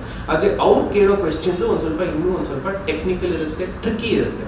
ಯಾಕಂದರೆ ಅದನ್ನು ಬೇರೆ ಥರನೇ ನೋಡಬೇಕಾಗುತ್ತೆ. ಆದರೆ ಸಿಲೆಬಸ್ ಎಲ್ಲ ಒಂದೇ. ಫಾರ್ ಇನ್ಸ್ಟೆನ್ಸ್ ನಂಬರ್ ಸಿಸ್ಟಮ್ ಅಂತೆ, ರೇಷಿಯೋ ಪ್ರಪೋರ್ಷನ್ ಅಂತೆ, ಸ್ಪೀಡ್ ಡಿಸ್ಟೆನ್ಸ್ ಆ್ಯಂಡ್ ಟೈಮ್ ಅಂತೆ, ಇದೆಲ್ಲ ಸಾಧಾರಣವಾಗಿ ಎಲ್ಲರಿಗೂ ಗೊತ್ತಿರೋದೆ. ಆದರೆ ಅವ್ರು ಹೇಗೆ ಕೇಳ್ತಾರೆ ಅದನ್ನು ನಮಗೆ ನಿಭಾಯಿಸೋಕ್ಕಾಗುತ್ತೆ. That is the primary challenge. So ಇದಕ್ಕೆ ಏನೂ ಇಲ್ಲ, just regular practice is important. Even if it is about 6 to 9 months before the exam, ದಿನ ಒಂದು ಸ್ವಲ್ಪ ಈ ಥರದ್ದು ಕ್ವೆಶನ್ಸನ್ನು ಜೊತೆ ರೆಗ್ಯುಲರ್ ಆಗಿ ಮಾಡ್ತಿದ್ರೆ you will definitely be able to clear the examination on the final day. Just one more suggestion with respect to CSAT ಅಂದರೆ ಒಮ್ಮೊಮ್ಮೆ UPSC ಸಿಲೆಬಸ್ಸಲ್ಲಿ ಕೇವಲ ಒಂದೇ ಕಡೆಯಿಂದ ಜಾಸ್ತಿ ಕ್ವೆಶನ್ಸನ್ನು ಕೇಳುತ್ತೆ. ನಾವು ಅಕಸ್ಮಾತ್ ಏನಾದರೂ ಆ ಸಿಲೆಬಸ್ಸನ್ನು ಬಿಟ್ಟಿದ್ರೆ then we are doomed in that year's paper. ಯಾವ ವಿಚಾರದಲ್ಲಿ ಹೇಳ್ತಿದ್ದೀನಿ ಅಂದರೆ 2023ರಲ್ಲಿ ನೀವು CSAT ಪೇಪರ್ ಅಂತ ನೋಡಿದ್ರೆ ತುಂಬ ಜಾಸ್ತಿ ಕ್ವೆಶನ್ ಪರ್ಮ್ಯೂಟೇಷನ್, ಕಾಂಬಿನೇಷನ್ ಮತ್ತು ಪ್ರಾಬಬಿಲಿಟಿಯಿಂದ ಕೇಳಿದ್ದಾರೆ. ನಾವೆಲ್ಲ ಯೂಶ್ವಲಿ ಹೇಗೆ ಯೋಚನೆ ಮಾಡ್ತೀವಿ, ಈ ಎರಡು ಬಿಟ್ಟಿಲ್ಲ, ಈ ಎರಡು ಸಿಲೆಬಸ್ ಪಾಯಿಂಟ್ ಬಿಟ್ಬಿಟ್ರು ಬೇರೆದ್ರಲ್ಲಿ ಚೆನ್ನಾಗಿ ಮಾಡ್ತೀವಿ, ನಾವು ರೇಷಿಯೋ ಪ್ರಪೋರ್ಷನ್ ಕೇಳ್ತಾರೆ, ಟೈಮ್ ಡಿಸ್ಟೆನ್ಸ್ ಕೇಳ್ತಾರೆ, ಅದ್ರಲ್ಲಿ ಚೆನ್ನಾಗಿ ಮಾಡಿ ಹೊಡಿತೀವಿ ಅಂತ ಅಂದ್ಕೊಂಡಿರ್ತೀವಿ. ಆದರೆ what happens is we find out that day ಇಲ್ಲ, ಇದರಿಂದಾನೇ 15 ಕ್ವೆಶನ್ ಕೇಳಿದ್ದಾರೆ, ಒಂದು 40 ಕ್ವೆಶನ್ ಕ್ವಾಂಟಿಟೇಟಿವಲ್ಲಿ, ಇದೆಲ್ಲದಲ್ಲೂ ಮುಳುಗ್ಬಿಡ್ತೀವಿ, ಗೊತ್ತೇ ಆಗಲ್ಲ. And then we may be tricked in the other questions and we may lose our marks. So the other suggestion is, as much as possible, distribute your risk. Ensure that all syllabus points in terms of the different chapters are also covered for the purpose of CSAT examination. Yes. Sachin, you guidance ಕೊಡ್ತೀರಾ CSAT exam? So he has covered it comprehensively. A few pointers na add ಮಾಡ್ತೀನಿ ma'am. ಒಂದು ನನ್ನ preparation ಅಲ್ಲಿ even till in fact 2023 was a shocker for everyone ma'am. Even IIT Delhi alli like mathematics ಮಾಡಿ engineering ತಗೊಂಡಿದ್ರು ಕೂಡ couldn't clear, but we were fortunate enough to clear only because we had good comprehensive skill with respect to English passages and all. So ನನ್ನ till 2022 ತನಕ ನಾನು ತುಂಬ ಗಮನ ಕೊಡ್ತಾ ಇರಲಿಲ್ಲ CSATಗೆ. Clear ಆಗ್ತಾ ಇತ್ತು ಈಸಿಯಾಗಿ, because I use to score good only. And ನನಗೆ ವರ್ಕ್ ಆಗ್ತಾ ಇದ್ದಿದ್ದು ಜಸ್ಟ್ 5 years PYQs ಮಾಡ್ತಾ ಇದ್ದೆ, ಸಾಲ್ವ್ ಮಾಡ್ತಾ ಇದ್ದೆ. ಅದರೊಳಗಡೆ ನಿಮಗೆ ಎಲ್ಲ ಥರದ ಕಾನ್ಸೆಪ್ಟ್ಸ್ ಗೊತ್ತಾಗ್ಬಿಡುತ್ತೆ ಮ್ಯಾಮ್. ಇವನು ಹೇಳಿದಾಗೇ ಪರ್ಸೆಂಟೇಜ್ ಆಗಿರ್ಬೋದು, ರೇಷಿಯೋ ಆಗಿರ್ಬೋದು, ಟೈಮ್ ಡಿಸ್ಟೆನ್ಸ್ ಆಗಿರ್ಬೋದು, ಟ್ರೈನ್ ಇವೆಲ್ಲ ಕ್ವಶನ್ಸ್ ಬರುತ್ತೆ, ಟೈಮ್ ಕ್ಲಾಕ್ ಇವೆಲ್ಲ ಬರುತ್ತೆ. ಸೊ ಒಂದು ಐಡಿಯಾ ಸಿಗ್ತಾ ಇತ್ತು ನನಗೆ. ಅದನ್ನ ಕಲ್ತ್ಕೊಂಡು ನಾನು ನೆಕ್ಸ್ಟ್ ಸೆಷನ್ ಮಾಡ್ತಾ ಇದ್ದೆ. But 2023 was a shock. ಅಲ್ಲೂ ಕೂಡ ನಾನು ಹಾರ್ಡ್ಲಿ 4-5 ಮಾರ್ಕ್ಸಿಂದ ಐ ಕುಡ್ ಅಂದರೆ 72 ಏನೋ ತೊಗೊಂಡಿದ್ದೆ ನಾನು. ಸೊ ನಾನು ಅದಕ್ಕೆ ಈ ಸಲ ಏನು ಮಾಡಿದೆ, ಇದೇ ಟ್ರೆಂಡ್ ಕಂಟಿನ್ಯೂ ಆದರೆ ಕಷ್ಟ ಅಂತ ಅಂದ್ಕೊಂಡು ಈ ಸಲ ನಾನು CSATಗೆ ತುಂಬಾ ಟೈಮ್ ಕೊಟ್ಬಿಟ್ಟೆ ನಮ್ಮ ಪ್ರಿಲಿಮ್ಸ್ ಪ್ರಿಪ್ರೇಷನ್ ಟೈಮಲ್ಲಿ. That was one of the ಅದು ಮಾಡಬಾರ್ದಿತ್ತು, ಅದು ಮಿಸ್ಟೇಕ್ ಆಯಿತು. ನನ್ನ GS ಸ್ಕೋರ್ ಸ್ವಲ್ಪ ಅಷ್ಟು ಕಡಿಮೆ ಬರಲಿಕ್ಕೆ ಅದೊಂದು ಕಾರಣ. ತುಂಬ ಲೈಕ್ ಬಟ್ ನಾನು ಹೇಳ್ತಾ ಇರೋದು ಆ ಎಟಿಟ್ಯೂಡ್ ಇರೋದು ಒಳ್ಳೇದು ಅಂತ. ಅಂದರೆ ನಿಮಗೆ UPSC ಏನಾದರೂ ಒಂದು ಇನ್ಕ್ಲಿನೇಷನ್ ತೋರಿಸ್ತಾ ಇದೆ, ಒಂದು ಇಲ್ಲ ಈ ಥರ ಟಫ್ ಆಗ್ತಾ ಇದೆ, ಈ ಥರ ಡೈನಮಿಕ್ ಆಗ್ತಾ ಇದೆ ಅಂತಂದರೆ you should up your game ಅಂತ ನಾನು ಹೇಳ್ತೀನಿ. ನೀವು ಮತ್ತೆ ಅದೇ ಸ್ಕಿಲ್ ಇಟ್ಕೊಂಡು ಮತ್ತೆ ಇಲ್ಲ ನಾನು ಹಂಗೆ ಟ್ರೈ ಮಾಡ್ತೀನಿ ಅಂತ ಗ್ಯಾಂಬಲ್ ಮಾಡೋದು ಬದಲು UPSC ಸ್ವಲ್ಪ ಟಫ್ ಮಾಡ್ತಾ ಇದ್ದಾನೆ because 2023 was toughest ever. So ಆ ಥರ ಇದ್ದ ಅಂದ ತಕ್ಷಣ you have to upgrade your skill set ಅಂತ ಅನ್ಸುತ್ತೆ. ಆ್ಯಂಡ್ ಡಿಫೈನ್ಡ್ ಸಿಲೆಬಸ್ ಇದೆ ಮ್ಯಾಮ್. ಹಾರ್ಡ್ಲಿ ಅರೌಂಡ್ 20 ಕಾನ್ಸೆಪ್ಟ್ಸ್ ಏನೋ ಇದೆ ಅಷ್ಟೇ, ಲೈಕ್ ಮ್ಯಾಥಮೆಟಿಕ್ಸಲ್ಲಿ. And apart from that everything is English comprehension. So ಅದನ್ನು ಮಾಡಬೇಕಾಗುತ್ತೆ. And also paper solving strategy ಬಗ್ಗೆ ಒಂದು ಆ್ಯಡ್ ಮಾಡ್ತೀನಿ. ಫಾರ್ ಎಕ್ಸಾಂಪಲ್ CSAT ಅಲ್ಲಿ ಲೈಕ್ ಎಲ್ಲರೂ ತಮ್ಮದೇ ಆದ ಸ್ಟ್ರಾಟಜೀಸ್ನ ಕಂಡ್ಕೋಬೇಕಾಗುತ್ತೆ. For me what work was like again 2 hours ಇರುತ್ತೆ, 80 questions ಇರುತ್ತೆ. ಅದರೊಳಗೆ 27 questions will come from English passages, around 25 will come from logical reasoning, around 27 ಆ ಥರ. ಅಗೇನ್ ಬೇಸಿಕ್ಲಿ 1/3 ಆ ಥರ ಡಿವೈಡ್ ಆಗಿರುತ್ತೆ. ಆ್ಯಂಡ್ ನನಗೆ ಇಂಗ್ಲೀಷ್ ಕಾಂಪ್ರಿಹೆನ್ಷನ್ ಸ್ಟ್ರಾಂಗ್ ಏರಿಯಾ ಆಗಿದ್ದರಿಂದ ನಾನು ಕೊಟ್ಟಿರೋ ಫಸ್ಟ್ 30 minutes ಅಲ್ಲಿ ಎಲ್ಲ ಇಂಗ್ಲೀಷ್ ಪ್ಯಾಸೇಜಸ್ ಕ್ವಶನ್ಸ್ಗೂ ಸಾಲ್ವ್ ಮಾಡ್ತಾ ಇದ್ದೆ. ಆ್ಯಂಡ್ ನನ್ನ ಅಕ್ಯುರಸಿ ಕೂಡ ಚೆನ್ನಾಗಿತ್ತು. ಸೊ ಅದನ್ನ ಮಾಡಿ ಉಳ್ಕಿದ್ದ 1.5 hour ಅಲ್ಲಿ ನಾನು ಇಷ್ಟು attempt around 30 more questions. And ನೀವು 80 ಕ್ವಶನ್ಸ್ನು ಸಾಲ್ವ್ ಮಾಡೋ ಅವಶ್ಯಕತೆ ನಿಜವಾಗ್ಲೂ ಇಲ್ಲ ಮ್ಯಾಮ್. ಮಾಡ್ಲಿಕ್ಕೆ ಹೋದರೆ ತುಂಬ ತಪ್ಪಾಗ್ಬಿಡುತ್ತೆ. You have to target around 55+ questions for CSAT. 55+ target ಮಾಡ್ಕೊಳ್ಳಿ. ವಿತ್ ಗುಡ್ ಅಕ್ಯುರಸಿ ಇದ್ರೆ you can easily save through. So that should be the strategy. So ಅದನ್ನ ಪೇಪರ್ ಸಾಲ್ವಿಂಗ್ ಸ್ಟ್ರಾಟಜಿ ಬಗ್ಗೆನೂ ಕೂಡ ಗಮನ ಇರಬೇಕು. ಸೊ ಈಗ ನೀವು ಹೇಳಿದ್ರಿ ಪೇಪರ್ ಸಾಲ್ವಿಂಗ್ ಹೇಗೆ, ರಿಸೋರ್ಸಸ್ ಏನು ಅಂತ. How did you prepare for preliminary examination? ಒಂದು ಪಾಪ್ಯುಲರ್ ಕ್ವೆಶನ್ ಎಲ್ಲರೂ ಕೇಳೋದು, ನಾನು ಈಗ ಯಾವುದಾದ್ರೂ ಕಾರ್ಯಕ್ರಮಕ್ಕೆ ಹೋದ್ರೂ ಎಲ್ಲರೂ ಏನು ಕೇಳೋದು ಅಂತಂದರೆ ಎಷ್ಟು ಅವರ್ಸ್ ಓದ್ತಿದ್ರ ಪ್ರತಿದಿನ ಅಂತ. So if I pose that question to you, ದಿನಕ್ಕೆ ಎಷ್ಟು ಗಂಟೆ ನೀವು ಓದ್ತಾ ಇದ್ರಿ, ಎಷ್ಟು ಗಂಟೆ ಓದಬೇಕಾಗುತ್ತೆ? Ma'am, they always say quality is more important than quantity. So if you can qualitatively put in even 5 to 6 hours a day, it is better than studying 18 hours a day and just ticking off the time there. But having said that, ma'am, in my first few attempts, maybe I would hit up to 10 hours a day. Back in my first few attempts, we had more energy also to do so. But in my later attempts, I think 6 to 8 hours was the optimal time I spent per day. But having said this, ma'am, it has to be taken in the context of how much experience I already had when I was putting in these 6 to 8 hours. ಅಷ್ಟರಲ್ಲಿ ಆಗಲೇ ಜಾಸ್ತಿ ಓದಿದ್ದೆ, ಅದಕ್ಕೋಸ್ಕರ ನಾನು ಬರೀ ಕೇವಲ 6 to 8 ಗಂಟೆ ಹಾಕಬೇಕಾಗಿತ್ತೇನೋ. So there is no perfect answer for this question. But one thing I can underline is, without hard work, clearing UPSC CSC is almost impossible. Or you should be God's favorite child. Yes. So like ನಾನು clear ಮಾಡಿದ್ಮೇಲೆ it is one of the most popular question, ಎಷ್ಟು ತಾಸು ಓದ್ತಾ ಇದ್ವಿ ಅಂತ. And I think ಕ್ವಶನ್ಗೆ relevance ಇದೆ, but it's not too important. ಅಂದರೆ ನಾನು ಹೇಳ್ತಾ ಇರೋದು ಲೈಕ್ ಇವನು ಹೇಳಿದಾಗೇ ಅರೌಂಡ್ 6 to 8 hours ಅಂತೂ ಡೆಫಿನೆಟ್ಲಿ ಓದಲೇಬೇಕಾಗುತ್ತೆ ma'am on day to day basis. But again there are ebbs and flows of preparation. So ಕೆಲವೊಂದು ದಿನ ನಾವು ಚೆನ್ನಾಗಿ ಓದ್ತೀವಿ, ಕೆಲವೊಂದು ದಿನ ಆಗಲ್ಲ. ಆ ಥರ ನನಗೂ ಕೂಡ ಆಗಿದೆ. ಸೊ ಕಂಟಿನ್ಯೂಸ್ ಆಗಿ ಪ್ರತಿದಿನ 365 days ನಾನು 8 hours ಓದಿದ್ದೀನಿ ಅಂತ ಹೇಳಲಿಕ್ಕಾಗಲ್ಲ. ಬಟ್ ನಾನು ಇನ್ನೊಂದೇನು ಎಕ್ಸರ್ಸೈಸ್ ಮಾಡ್ತಾ ಇದ್ದೆ which can be useful to the aspirants ಅಂತ ಅಂದರೆ, ಪ್ರತಿದಿನ ನಾನು ಟೈಮರ್ ಇಟ್ಕೊತಾ ಇದ್ದೆ ಎಷ್ಟು ತಾಸು ಓದಿದ್ದೀನಿ ಅಂತ. So I was keeping myself accountable. So ಅದನ್ನು ಒಂದು ನನ್ನದೇ ಆದಂತಹ ಒಂದು ಡೈರಿಯಲ್ಲಿ ಬರೆದಿಟ್ಕೊತಾ ಇದ್ದೆ. ಲೈಕ್ ಇಷ್ಟು ದಿನ ನಾನು ಅದು ಎಷ್ಟೇ ಆಗಲಿ, 1.5 hour ಆಗಿದ್ರು 1.5 hour ಅಂತ ಬರೀತಾ ಇದ್ದೆ. ಇಫ್ ಇಟ್ ಇಸ್ 12 hours ಅಂತ ಮೆನ್ಷನ್ ಮಾಡ್ತಾ ಇದ್ದೆ. ಸೊ ನಾನು ನೋಡಿದಾಗ ನನಗೊಂದು ಟ್ರ್ಯಾಕ್ ರೆಕಾರ್ಡ್ ಸಿಗ್ತಾ ಇತ್ತು, ನಾನು ಎಷ್ಟು ಆಗ್ತಾ ಇದ್ದೀನಿ ಅಂತ. ಆ್ಯಂಡ್ ಕೆಲವೊಂದ್ಸಲ ನಮಗೆ ಓದ್ಲಿಕ್ಕೆ ಆಗಲಿಲ್ಲ ಅಂತಂದರೆ ಇಟ್ಸ್ ಫೈನ್, ನೀವು ಲೀಜರಲ್ಲಿ ಆ್ಯಕ್ಟಿವಿಟೀಸಲ್ಲಿ ನಿಮ್ಮ ಟೈಮ್ ಸ್ಪೆಂಡ್ ಮಾಡ್ಬೋದು. ಬಟ್ ಬಿ ಅವೇ ದ್ಯಾಟ್ ಆ ಬ್ಯಾಕ್ಲಾಗ್ಸ್ನೆಲ್ಲ ನೀವು ಕವರ್ ಮಾಡಬೇಕು. ಆ್ಯಂಡ್ ಇದೊಂಥರ ಮ್ಯಾರಥಾನ್ ರೇಸ್ ಮ್ಯಾಮ್. ಲೈಕ್ ನೀವು ತುಂಬ ಫಸ್ಟಿಗೆ ತುಂಬ ಜೋರಾಗಿ ಓಡ್ಬಿಟ್ರೆ ಲಾಸ್ಟಿಗೆ ಓಡ್ಲಿಕ್ಕೆ ಆಗಲ್ಲ. So you have to peak at the right moment. So ಏನಾಗುತ್ತೆ, I would say that till December, for example ಮೇಯಿಂದ ಸ್ಟಾರ್ಟ್ ಮಾಡ್ತಾ ಇದ್ದಾರೆ ಯಾರಾದರೂ ಅಂತಾರೆ, till December 6 to 8 hours is a good time. ಅಥವಾ ಫಸ್ಟ್ ಟೈಮ್ ಓದ್ತಾ ಇದ್ರೆ 8 hours 8+ ಓದ್ಕೊಳ್ಳಿ. ಆ್ಯಂಡ್ ಅದಾದಮೇಲೆ ಪ್ರಿಲಿಮ್ಸಿಗೆ ಅಂತ ನಾವು ಎಕ್ಸ್ಕ್ಲೂಸಿವ್ಲಿ ಒಂದು 3-4 months ಕೊಡ್ತೀವಲ್ಲ, ಅವಾಗ 10 hours ಸ್ವಲ್ಪ ಟಾರ್ಗೆಟ್ ಮಾಡಿ. ಆ್ಯಂಡ್ ಮೇನ್ಸಿಗೆ ಎಷ್ಟೊತ್ತಾಗುತ್ತೋ ಅಷ್ಟು ಓದಿ. ಬಿಕಾಸ್ ಮೇನ್ಸ್ ಅಗೇನ್ ತುಂಬ 7 papers ಇರೋದ್ರಿಂದ, ಓದೋದು ಭಾಳ ಇರೋದ್ರಿಂದ, ರಿವೈಸ್ ಮಾಡೋದು ಭಾಳ ಇರೋದ್ರಿಂದ ತುಂಬ ಎಫರ್ಟ್ ಆಗಬೇಕಾಗುತ್ತೆ. ಸೊ ನಮ್ದು ಅದು ಫೇಸ್ ಮಾಡ್ತಾ ಇದ್ದೆ. ಅಂದರೆ ಅದನ್ನು ಎಕ್ಸಾಮ್ ಟೈಮಿಂಗಿಗೆ ಬೇಸಿಸ್ ಮೇಲೆ ನಾವು used to face the number of hours. If I may add something, there is a law, it is called the Parkinson's law. If there is a certain amount of time available, we will expand the work to fill it anta heltare. So if we have given 60 hours to finish just 2 syllabus points, we will ensure that we will stretch it to full 60 hours. ಅದೇ ಯಾರಾದರೂ working employee ಇರಲಿ, ಅವರು ಬೇರೆ ಇದನ್ನು ಸಂಭಾಳಿಸ್ಕೊಂಡು ಇದನ್ನು ಮಾಡ್ತಿರೋರು, ಕೇವಲ 20 hours ಕೊಟ್ಟರು ಅವ್ರಿಗೆ ಮಾಡೋದಕ್ಕೂ ಆಗುತ್ತೆ. So what I want to say from this is, ಖಚಿತವಾಗಿ ಎಲ್ಲ ಟೈಮಲ್ಲೂ 6 to 8 ಗಂಟೆ ಕಾಲ ಓದೋದಕ್ಕೆ ಕೆಲವರಿಗೆ ಆಗದೆ ಇರ್ಬೋದು. ಅದು ಬೇಕಾಗೂ ಇಲ್ಲ. Quality is more important than quantity. In fact ನಮ್ಮ ಬ್ಯಾಚಲ್ಲೂ ಕೂಡ ನಾವಿಲ್ಲದೆ ಇರ್ಬೋದು, ಬಟ್ ಕೆಲವರು ನಾನು ಗೊತ್ತಿರೋರು with other work, with other commitments, while ensuring that they have professional engagements also, they have studied just 4 hours also per day and they have done well. Again, here we have to underline very carefully, quality is greater than quantity, so you have to be effective in ensuring that you finish what you want to in that day, rather than simply putting it in and seeing it in terms of numbers. And one more thing, like number of hours is a necessity but not sufficient condition tara. So I would always rate clarity more higher than hard work actually. Yakandre if you know what to be done alla, you can do it in a minimal time, very efficient ಆಗಿ ಮಾಡ್ಬೋದು. ನಿಮಗೆ ಅದು ಗೊತ್ತಿಲ್ಲ, ಈಗ ನಮಗೆಲ್ಲ ಅದೇ ಆಗಿತ್ತು. Like ಯಾಕೆ ನಮಗೆ ಇಷ್ಟೊಂದು ಅಟೆಂಪ್ಟ್ಸ್ ತೊಗೊಂಡ್ವಿ ಅಂತಂದರೆ, ನಮಗೆ ಅದು ಪ್ರತಿ ಹಂತದಲ್ಲೂ ಕೂಡ ವಾಟ್ ವರ್ಕ್ಸ್ ಅನ್ನೋದನ್ನ we have to figure it out ourselves. So ಅಲ್ಲಿ ನಮಗೆ ಸ್ವಲ್ಪ ಟೈಮ್ ತೊಗೊಂಡು, ಆ್ಯಂಡ್ ನಾನು looking back at our preparation ma'am, ತುಂಬ ಸಮಯ ನಾವು ಇದ್ರೊಳಗಡೆ ಕಳೆದ್ಬಿಟ್ಟಿದ್ದೀವಿ. ಯಾವುದೋ ಒಂದು ಕೋರ್ಸಿಗೆ ಸೇರ್ಕೊಂಡಿರ್ತೀವಿ, ಅದು ಸರಿ ಇಲ್ಲ ಅಂತ ಆಮೇಲೆ ಸೇರ್ಕೊಂಡು ಟೈಮ್ ವೇಸ್ಟ್ ಮಾಡಿದ್ಮೇಲೆ ಗೊತ್ತಾಗ್ಬಿಡುತ್ತೆ. ಸೊ ಅದ್ರ ಬದಲು ನಿಮಗೆ ಒಂದು ಕ್ಲಾರಿಟಿ ಇದ್ದರೆ ಏನೇನು ಮಾಡಬೇಕು ಅಂತ, 3 ಹಂತದಲ್ಲೂ ಏನೇನು ಮಾಡಬೇಕು ಅಂತ ಕ್ಲಾರಿಟಿ ಇದ್ದರೆ, ಈ overall time given for the exam can be reduced ma'am. So ಈಗ ನಾವು ಪ್ರಿಲಿಮ್ಸ್ ಬಗ್ಗೆ ಮಾತಾಡಿದ್ವಿ. Next main big thing is the mains, and that is obviously the deciding factor when it comes to your rank. And rank is everything.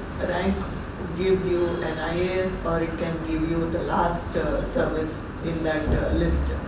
So mains preparation hege madidri, and what are the resources that you refer to? Of course anthropology andre as a subject specific agi irutte, but when it comes to general studies, essay, ಯಾವ ರೀತಿಯ resources ಅನ್ನು ನೀವು refer ಮಾಡಿದ್ರಿ? I will handle the essay part and I will speak a little about what to do in GS answer writing, and Dr. Sachin will speak about the rest. One thing I want to say here, ma'am, and this my father would tell me back in his days as well. He said to have success in UPSC examination, answer writing is key ಅಂತ ಹೇಳ್ತೀನಿ. ಅದು actually ನನಗೆ last ಅಟೆಂಪ್ಟಲ್ಲಿ ಎಷ್ಟು important ಇದೆ ಈಗಲೂ, ಅದು ಹೇಗೆ how relevant it is even today ಅಂತ ಅರ್ಥ ಆಗಿತ್ತು. ಬಿಕಾಸ್ ನಾವು ಎಷ್ಟೇ ಓದಿದ್ರು, if we can not project our ideas on to piece of paper and make the examiner see it, we will have failed. ಇದಕ್ಕೋಸ್ಕರ ಎಷ್ಟು ಶ್ರಮ ಆಗ್ತೀರಾ ಆನ್ಸರ್ ರೈಟಿಂಗಲ್ಲಿ, ಅಷ್ಟು ನಿಮಗೆ ಜಾಸ್ತಿ ಮಾರ್ಕ್ಸ್ ಬರುತ್ತೆ ಅನ್ನೋದು ನನ್ನ ಯೋಚನೆ. In fact even in my case it has been reflected as such. I would not want to cover what I have done in each individual GS paper, because I think Dr. Sachin has a much more, he has a planned way of doing it, so everyone will benefit from his methods. But with respect to the essay writing style, if I can speak, ನಾನು ಚೆನ್ನಾಗಿ ಮಾತಾಡೋದು ಇಂಗ್ಲೀಷನ್ನು ಕೇಳ್ಬಿಟ್ಟು ಎಲ್ಲರೂ ಅನ್ಕೊತಾರೆ, ಓ ಇದನ್ನು ಎಸ್ಸೇನ ಜಾಸ್ತಿ marks ಬಂದಿದೆ ಯಾಕಂದರೆ ಇಂಗ್ಲೀಷ್ ಚೆನ್ನಾಗಿ ಬರುತ್ತೆ ಅಂತ. ಅದು ಇಂಗ್ಲೀಷ್ ನನಗೆ ಲಾಸ್ಟ್ 2 years ಚೆನ್ನಾಗಿ ಬರ್ತಿತ್ತು, ಆದರೂ ಮಾರ್ಕ್ಸ್ ಜಾಸ್ತಿ ಬರ್ತಿರಲಿಲ್ಲ. ಅಂದರೆ ಈ ವರ್ಷನೇ ಜಾಸ್ತಿ ಮಾರ್ಕ್ಸ್ ಬಂದಿದೆ. ಇದು ಏನಕ್ಕೆ ಅಂದರೆ, ನಾನು ಈ ಸತಿ ನನ್ನ ಸ್ಕೂಲ್ ಟೀಚರ್ಗೆ ಕಳಿಸಿದ್ದೆ ನನ್ನ ಎಸ್ಸೇನ. ಇಂಗ್ಲೀಷಲ್ಲೇ ಬರೀಬೇಕಾಗುತ್ತೆ ಎಲ್ಲರೂ. ಸೊ ಇದನ್ನು ಸ್ಕೂಲ್ ಟೀಚರ್ಗೆ ಕಳಿಸಿದಾಗ ಅವ್ರು ಏನು ಹೇಳಿದ್ರು ಅಂದರೆ, ನಾನು ಎಷ್ಟು ಕಷ್ಟಕರವಾಗಿ ಬರೀತಿದ್ದೀನಿ ಅಂದರೆ, in order to impress the evaluator, I'm using big fancy words and I'm trying to make the sentences longer, and I'm not understanding. I am making it a literary exercise rather than making it easy for the reader anta nange nam teacher ಒಂದು suggestion ಕೊಟ್ಟರು. So my lesson also is that, or my learning is that, ಎಷ್ಟು ಸಾಧಾರಣವಾಗಿ ಬರೀತೀರಾ, ಎಷ್ಟು ಈಸಿಯಾಗಿ examiner ಓದೋ ಹಾಗೆ ಬರೀತೀರಾ, ಅಷ್ಟು ಒಳ್ಳೆಯದು. ಇದರಲ್ಲಿ ಇದನ್ನು ಹೇಳಿದ ಮಾತ್ರಕ್ಕೆ ನೀವೆಲ್ಲ ತುಂಬ ಚಿಕ್ಕ ಮಕ್ಕಳು ಬರ್ದಂಗೆ ಬರೆಯೋಂಗಿಲ್ಲ. ನೀವು 10ನೇ ಕ್ಲಾಸ್ 12ನೇ ಕ್ಲಾಸು ಲೆವೆಲಲ್ಲಿ ಬರೆದ್ರು ಸಾಕು. ಇಲ್ಲಿ ಒಂದು ಸ್ವಲ್ಪ ಗ್ರಾಮ್ಯಾಟಿಕಲ್ ಕನ್ಸಿಸ್ಟೆನ್ಸಿ ಅಂತ ಇರುತ್ತೆ ಇದು ಎಸ್ಸೇನಲ್ಲಿ, ಅದನ್ನು ಒಂದು ಸ್ವಲ್ಪ ಮೇಂಟೈನ್ ಮಾಡಬೇಕಾಗುತ್ತೆ. ನೀವು ನ್ಯೂಸ್ ಪೇಪರ್ನ ಓದ್ತಿದ್ದಾಗ ಅದು ನಿಮಗೆ ಗೊತ್ತಾಗ್ಬಿಡುತ್ತೆ, grammar what is correct, what is wrong ಅಂತ. But having said this as well, that simplicity is key. You must always have diverse thoughts in your essay. ಯಾಕಂದರೆ ಎಸ್ಸೇನಲ್ಲಿ ತುಂಬ ಸಬ್ಜೆಕ್ಟಿವ್ ಇರುತ್ತೆ, ದ ಅನಾಲಿಸಿಸ್ ಕೂಡ. How do you stand out from the person who has written the essay before you? ಅದು only on that basis can the examiner give you slightly higher mark. ಇದರಲ್ಲಿ ಕೆಲವರು once you start writing essays, ಕೆಲವರು ಒಂದು ಸ್ವಲ್ಪ ಅಪ್ರೋಚಸನ್ನು ಹೇಳ್ಕೊಡ್ತಾರೆ. ಈ ಥರ political, economic, social, technological, ಈ ಥರ ಡೊಮೇನ್ ಬೇಸಿಸ್ ಮೇಲೆ ಬರೀರಿ ಅಂತ.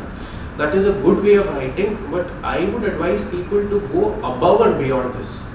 to also tap into the philosophical elements, the scientific way, in order to perhaps think of how Ramanujan conceives the numbers, but essentially ensure that you have to expand your thought process when it comes to writing essays and not merely keep it as a scholastic exercise.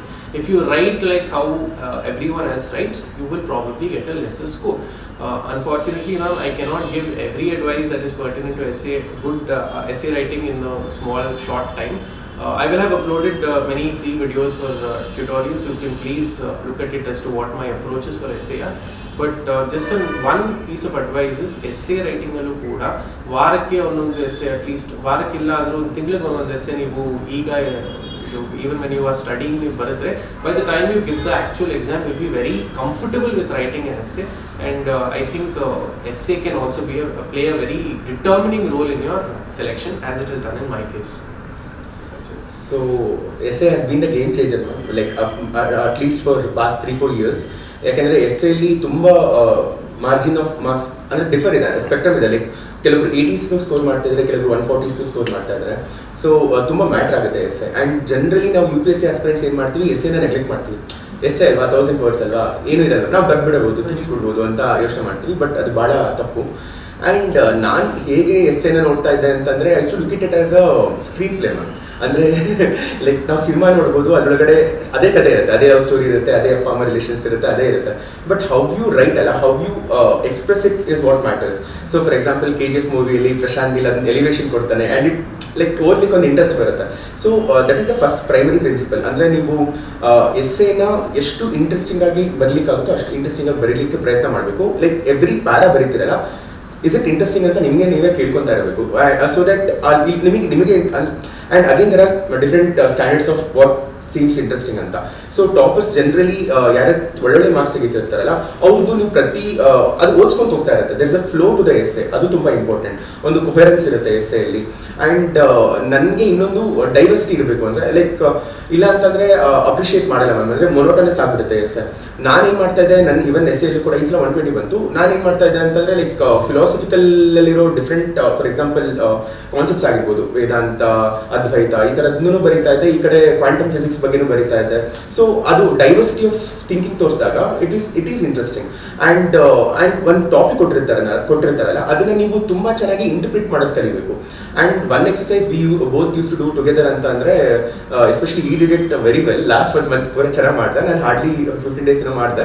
So we used to brainstorm it together ma'am. ಅಂದರೆ ಒಂದು topic ತಗೊಂಡು ಇಬ್ರು time ಇಟ್ಕೊಂಡು, ಅಂದರೆ 15 minutes ಇದಕ್ಕೆ brain storm ಮಾಡ್ತಾ ಇದ್ವಿ. ಮಾಡಿ ಯೂಸ್ ಟು ಡಿಸ್ಕಸ್. ಸೊ ಇದಕ್ಕೆ ಇಂಟ್ರೋ ಹೇಗೆ ಬರಿತೀವಿ, 5 dimensions ಏನು ಓಪನ್ ಮಾಡ್ತೀವಿ, ಆ್ಯಂಡ್ ಕನ್ಕ್ಲೂಷನ್ ಹಿಂಗೆ ಇರುತ್ತೆ. ಆ್ಯಂಡ್ 5 dimensions ಅಲ್ಲೂ ಕೂಡ these are the value additions that we are including ಅಂತ ಬರಿತಾ ಇರಲಿಲ್ಲ, ಬರ್ದೇನು ವೇಸ್ಟ್ ಮಾಡ್ತಿರಲಿಲ್ಲ. But use to brainstorm. And brainstorm ಮಾಡಿ ಒಬ್ರಿಗೊಬ್ರು ಎಕ್ಸ್ಚೇಂಜ್ ಆಫ್ ಐಡಿಯಾಸ್ ಆದಾಗ obviously that will help us.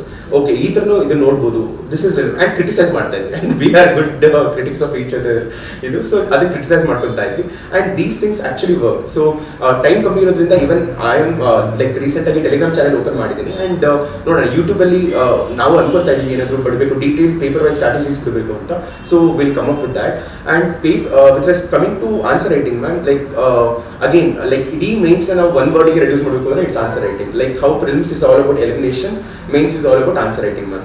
So main answer writing again if you are coming from scientific disciplines ಅಲ್ಲ, like engineering, medicine ಅಂತ ಬಂದುಬಿಟ್ರೆ ನಿಮಗೆ ಕಷ್ಟ ಆಗ್ಬೋದು. ಯಾಕೆಂದರೆ ನಮಗೆ 2+2 is 4 ಅಂತಲೇ ಯೋಚನೆ ಮಾಡಿ ಗೊತ್ತಿದೆ.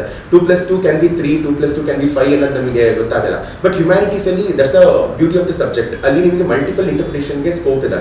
ಆ್ಯಂಡ್ ನಾನು ಹೆಂಗೆ ಯೋಚನೆ ಮಾಡ್ತಾ ಇದ್ದೆ ಅಂದರೆ, ಒಂದು ಕ್ವಶನ್ ಇದ್ದರೆ ಅದಕ್ಕೊಂದು ಬೆಸ್ಟ್ ಆನ್ಸರ್ ಇರುತ್ತೆ, ಅದನ್ನು ಬರೀಬೇಕು ಅಂತ ಯೋಚನೆ ಮಾಡ್ತಾ ಇದ್ದೆ. And that's a very wrong approach. Over the time I realized that one question there can be multiple best answers anta, and I started enjoying answer writing in this attempt actually. So adu khali ide, ಏನು best ಬರಿಬೋದು ಅನ್ನೋ ಥರ ಯೋಚನೆ ಮಾಡ್ತಾ ಇದೆ. And also across papers we can have our own strategies. For example, ನೀವು history ಬರಿತಾ ಇದ್ದೀರಾ ಅಂದರೆ it should look like an history answer. Economy answer ಬರಿತಾ ಇದ್ದೀರಾ ಅಂದರೆ it should look like an economy answer. For example, what I mean by that ಅಂತ ಅಂದರೆ, economy ಬರಿತಿದ್ದಾಗ ಗ್ರಾಫ್ಸ್ ಇನ್ಕ್ಲೂಡ್ ಮಾಡ್ಕೊಳೋದಾಗಿರ್ಬೋದು, ಎಕಾನಮಿಕ್ ಥಿಂಕರ್ಸ್ ಇನ್ಕ್ಲೂಡ್ ಮಾಡ್ಕೊಳೋದಾಗಿರ್ಬೋದು, ಎಕಾನಮಿಕ್ ಸರ್ವೆ ಡೇಟಾ ಯೂಸ್ ಮಾಡೋದಾಗಿರ್ಬೋದು, ಈ ಥರ ಎಲ್ಲ ಮಾಡಬೇಕಾಗುತ್ತೆ. ಹಿಸ್ಟ್ರಿ ಅಂತ ಆದಾಗ art and culture related diagrams include ಮಾಡ್ಕೊಳೋದಾಗಿರ್ಬೋದು, ಕ್ರೊನಾಲಜಿಕಲ್ ಟೈಮ್ ಸ್ಕೇಲ್ ಬರೆಯೋದಾಗಿರ್ಬೋದು, ಆ್ಯಂಡ್ ಕೆಲವೊಂದು ಫ್ಯಾಕ್ಟ್ಸ್ ಇರುತ್ತೆ, ಹಿಸ್ಟ್ರಿ ಪ್ಲೇಸಸ್ ಆಗಿರ್ಬೋದು, ಪರ್ಸನ್ಸ್ ಆಗಿರ್ಬೋದು, ಅದನ್ನು ಮೆನ್ಷನ್ ಮಾಡೋದಾಗಿರ್ಬೋದು. ಆ್ಯಂಡ್ ಸೊಸೈಟಿ ಇದ್ದವರು ಕೂಡ ಥಿಂಕರ್ಸ್, ಥಿಂಕರ್ಸ್, ಜಿಯೋಗ್ರಫಿ ಇದ್ದಾಗ ಮ್ಯಾಪಿಂಗ್ ಆಗಿರ್ಬೋದು, IR ಇದ್ದಾಗ again honourable external affairs minister ಆಗಿರ್ಬೋದು, ವೇರಿಯಸ್ ಅದರ್ ಥಿಂಕರ್ಸ್ನ ಕೋಟ್ ಮಾಡೋದಾಗಿರ್ಬೋದು, ಇದನ್ನೆಲ್ಲ ಮಾಡಬೇಕಾಗುತ್ತೆ. ಸೊ ಪೇಪರ್ ವೈಸ್ ಸ್ಟ್ರಾಟಜೀಸ್ನ ನಾವು ಡೀಟೇಲ್ ಆಗಿ ಕೊಡ್ತೀವಿ. But this is what works, ಅಂದರೆ ವ್ಯಾಲ್ಯೂಡೇಷನ್ ಅಂತ ಕರಿತೀವಿ ನಾವು ಇದಕ್ಕೆ. ಸೊ ಪ್ರತಿಯೊಂದು ಆನ್ಸರಲ್ಲೂ ಕೂಡ ನಿಮ್ಗೆ ಸ್ಟ್ಯಾಂಡ್ ಔಟ್ ಆಗೋ ಹಂಗೆ ಕೆಲವೊಂದು ವ್ಯಾಲ್ಯೂಡೇಷನ್ಸ್ ಇರಬೇಕಾಗುತ್ತೆ, ಅದ್ರ ಬಗ್ಗೆ ವರ್ಕ್ ಮಾಡಬೇಕಾಗುತ್ತೆ ನಾವು.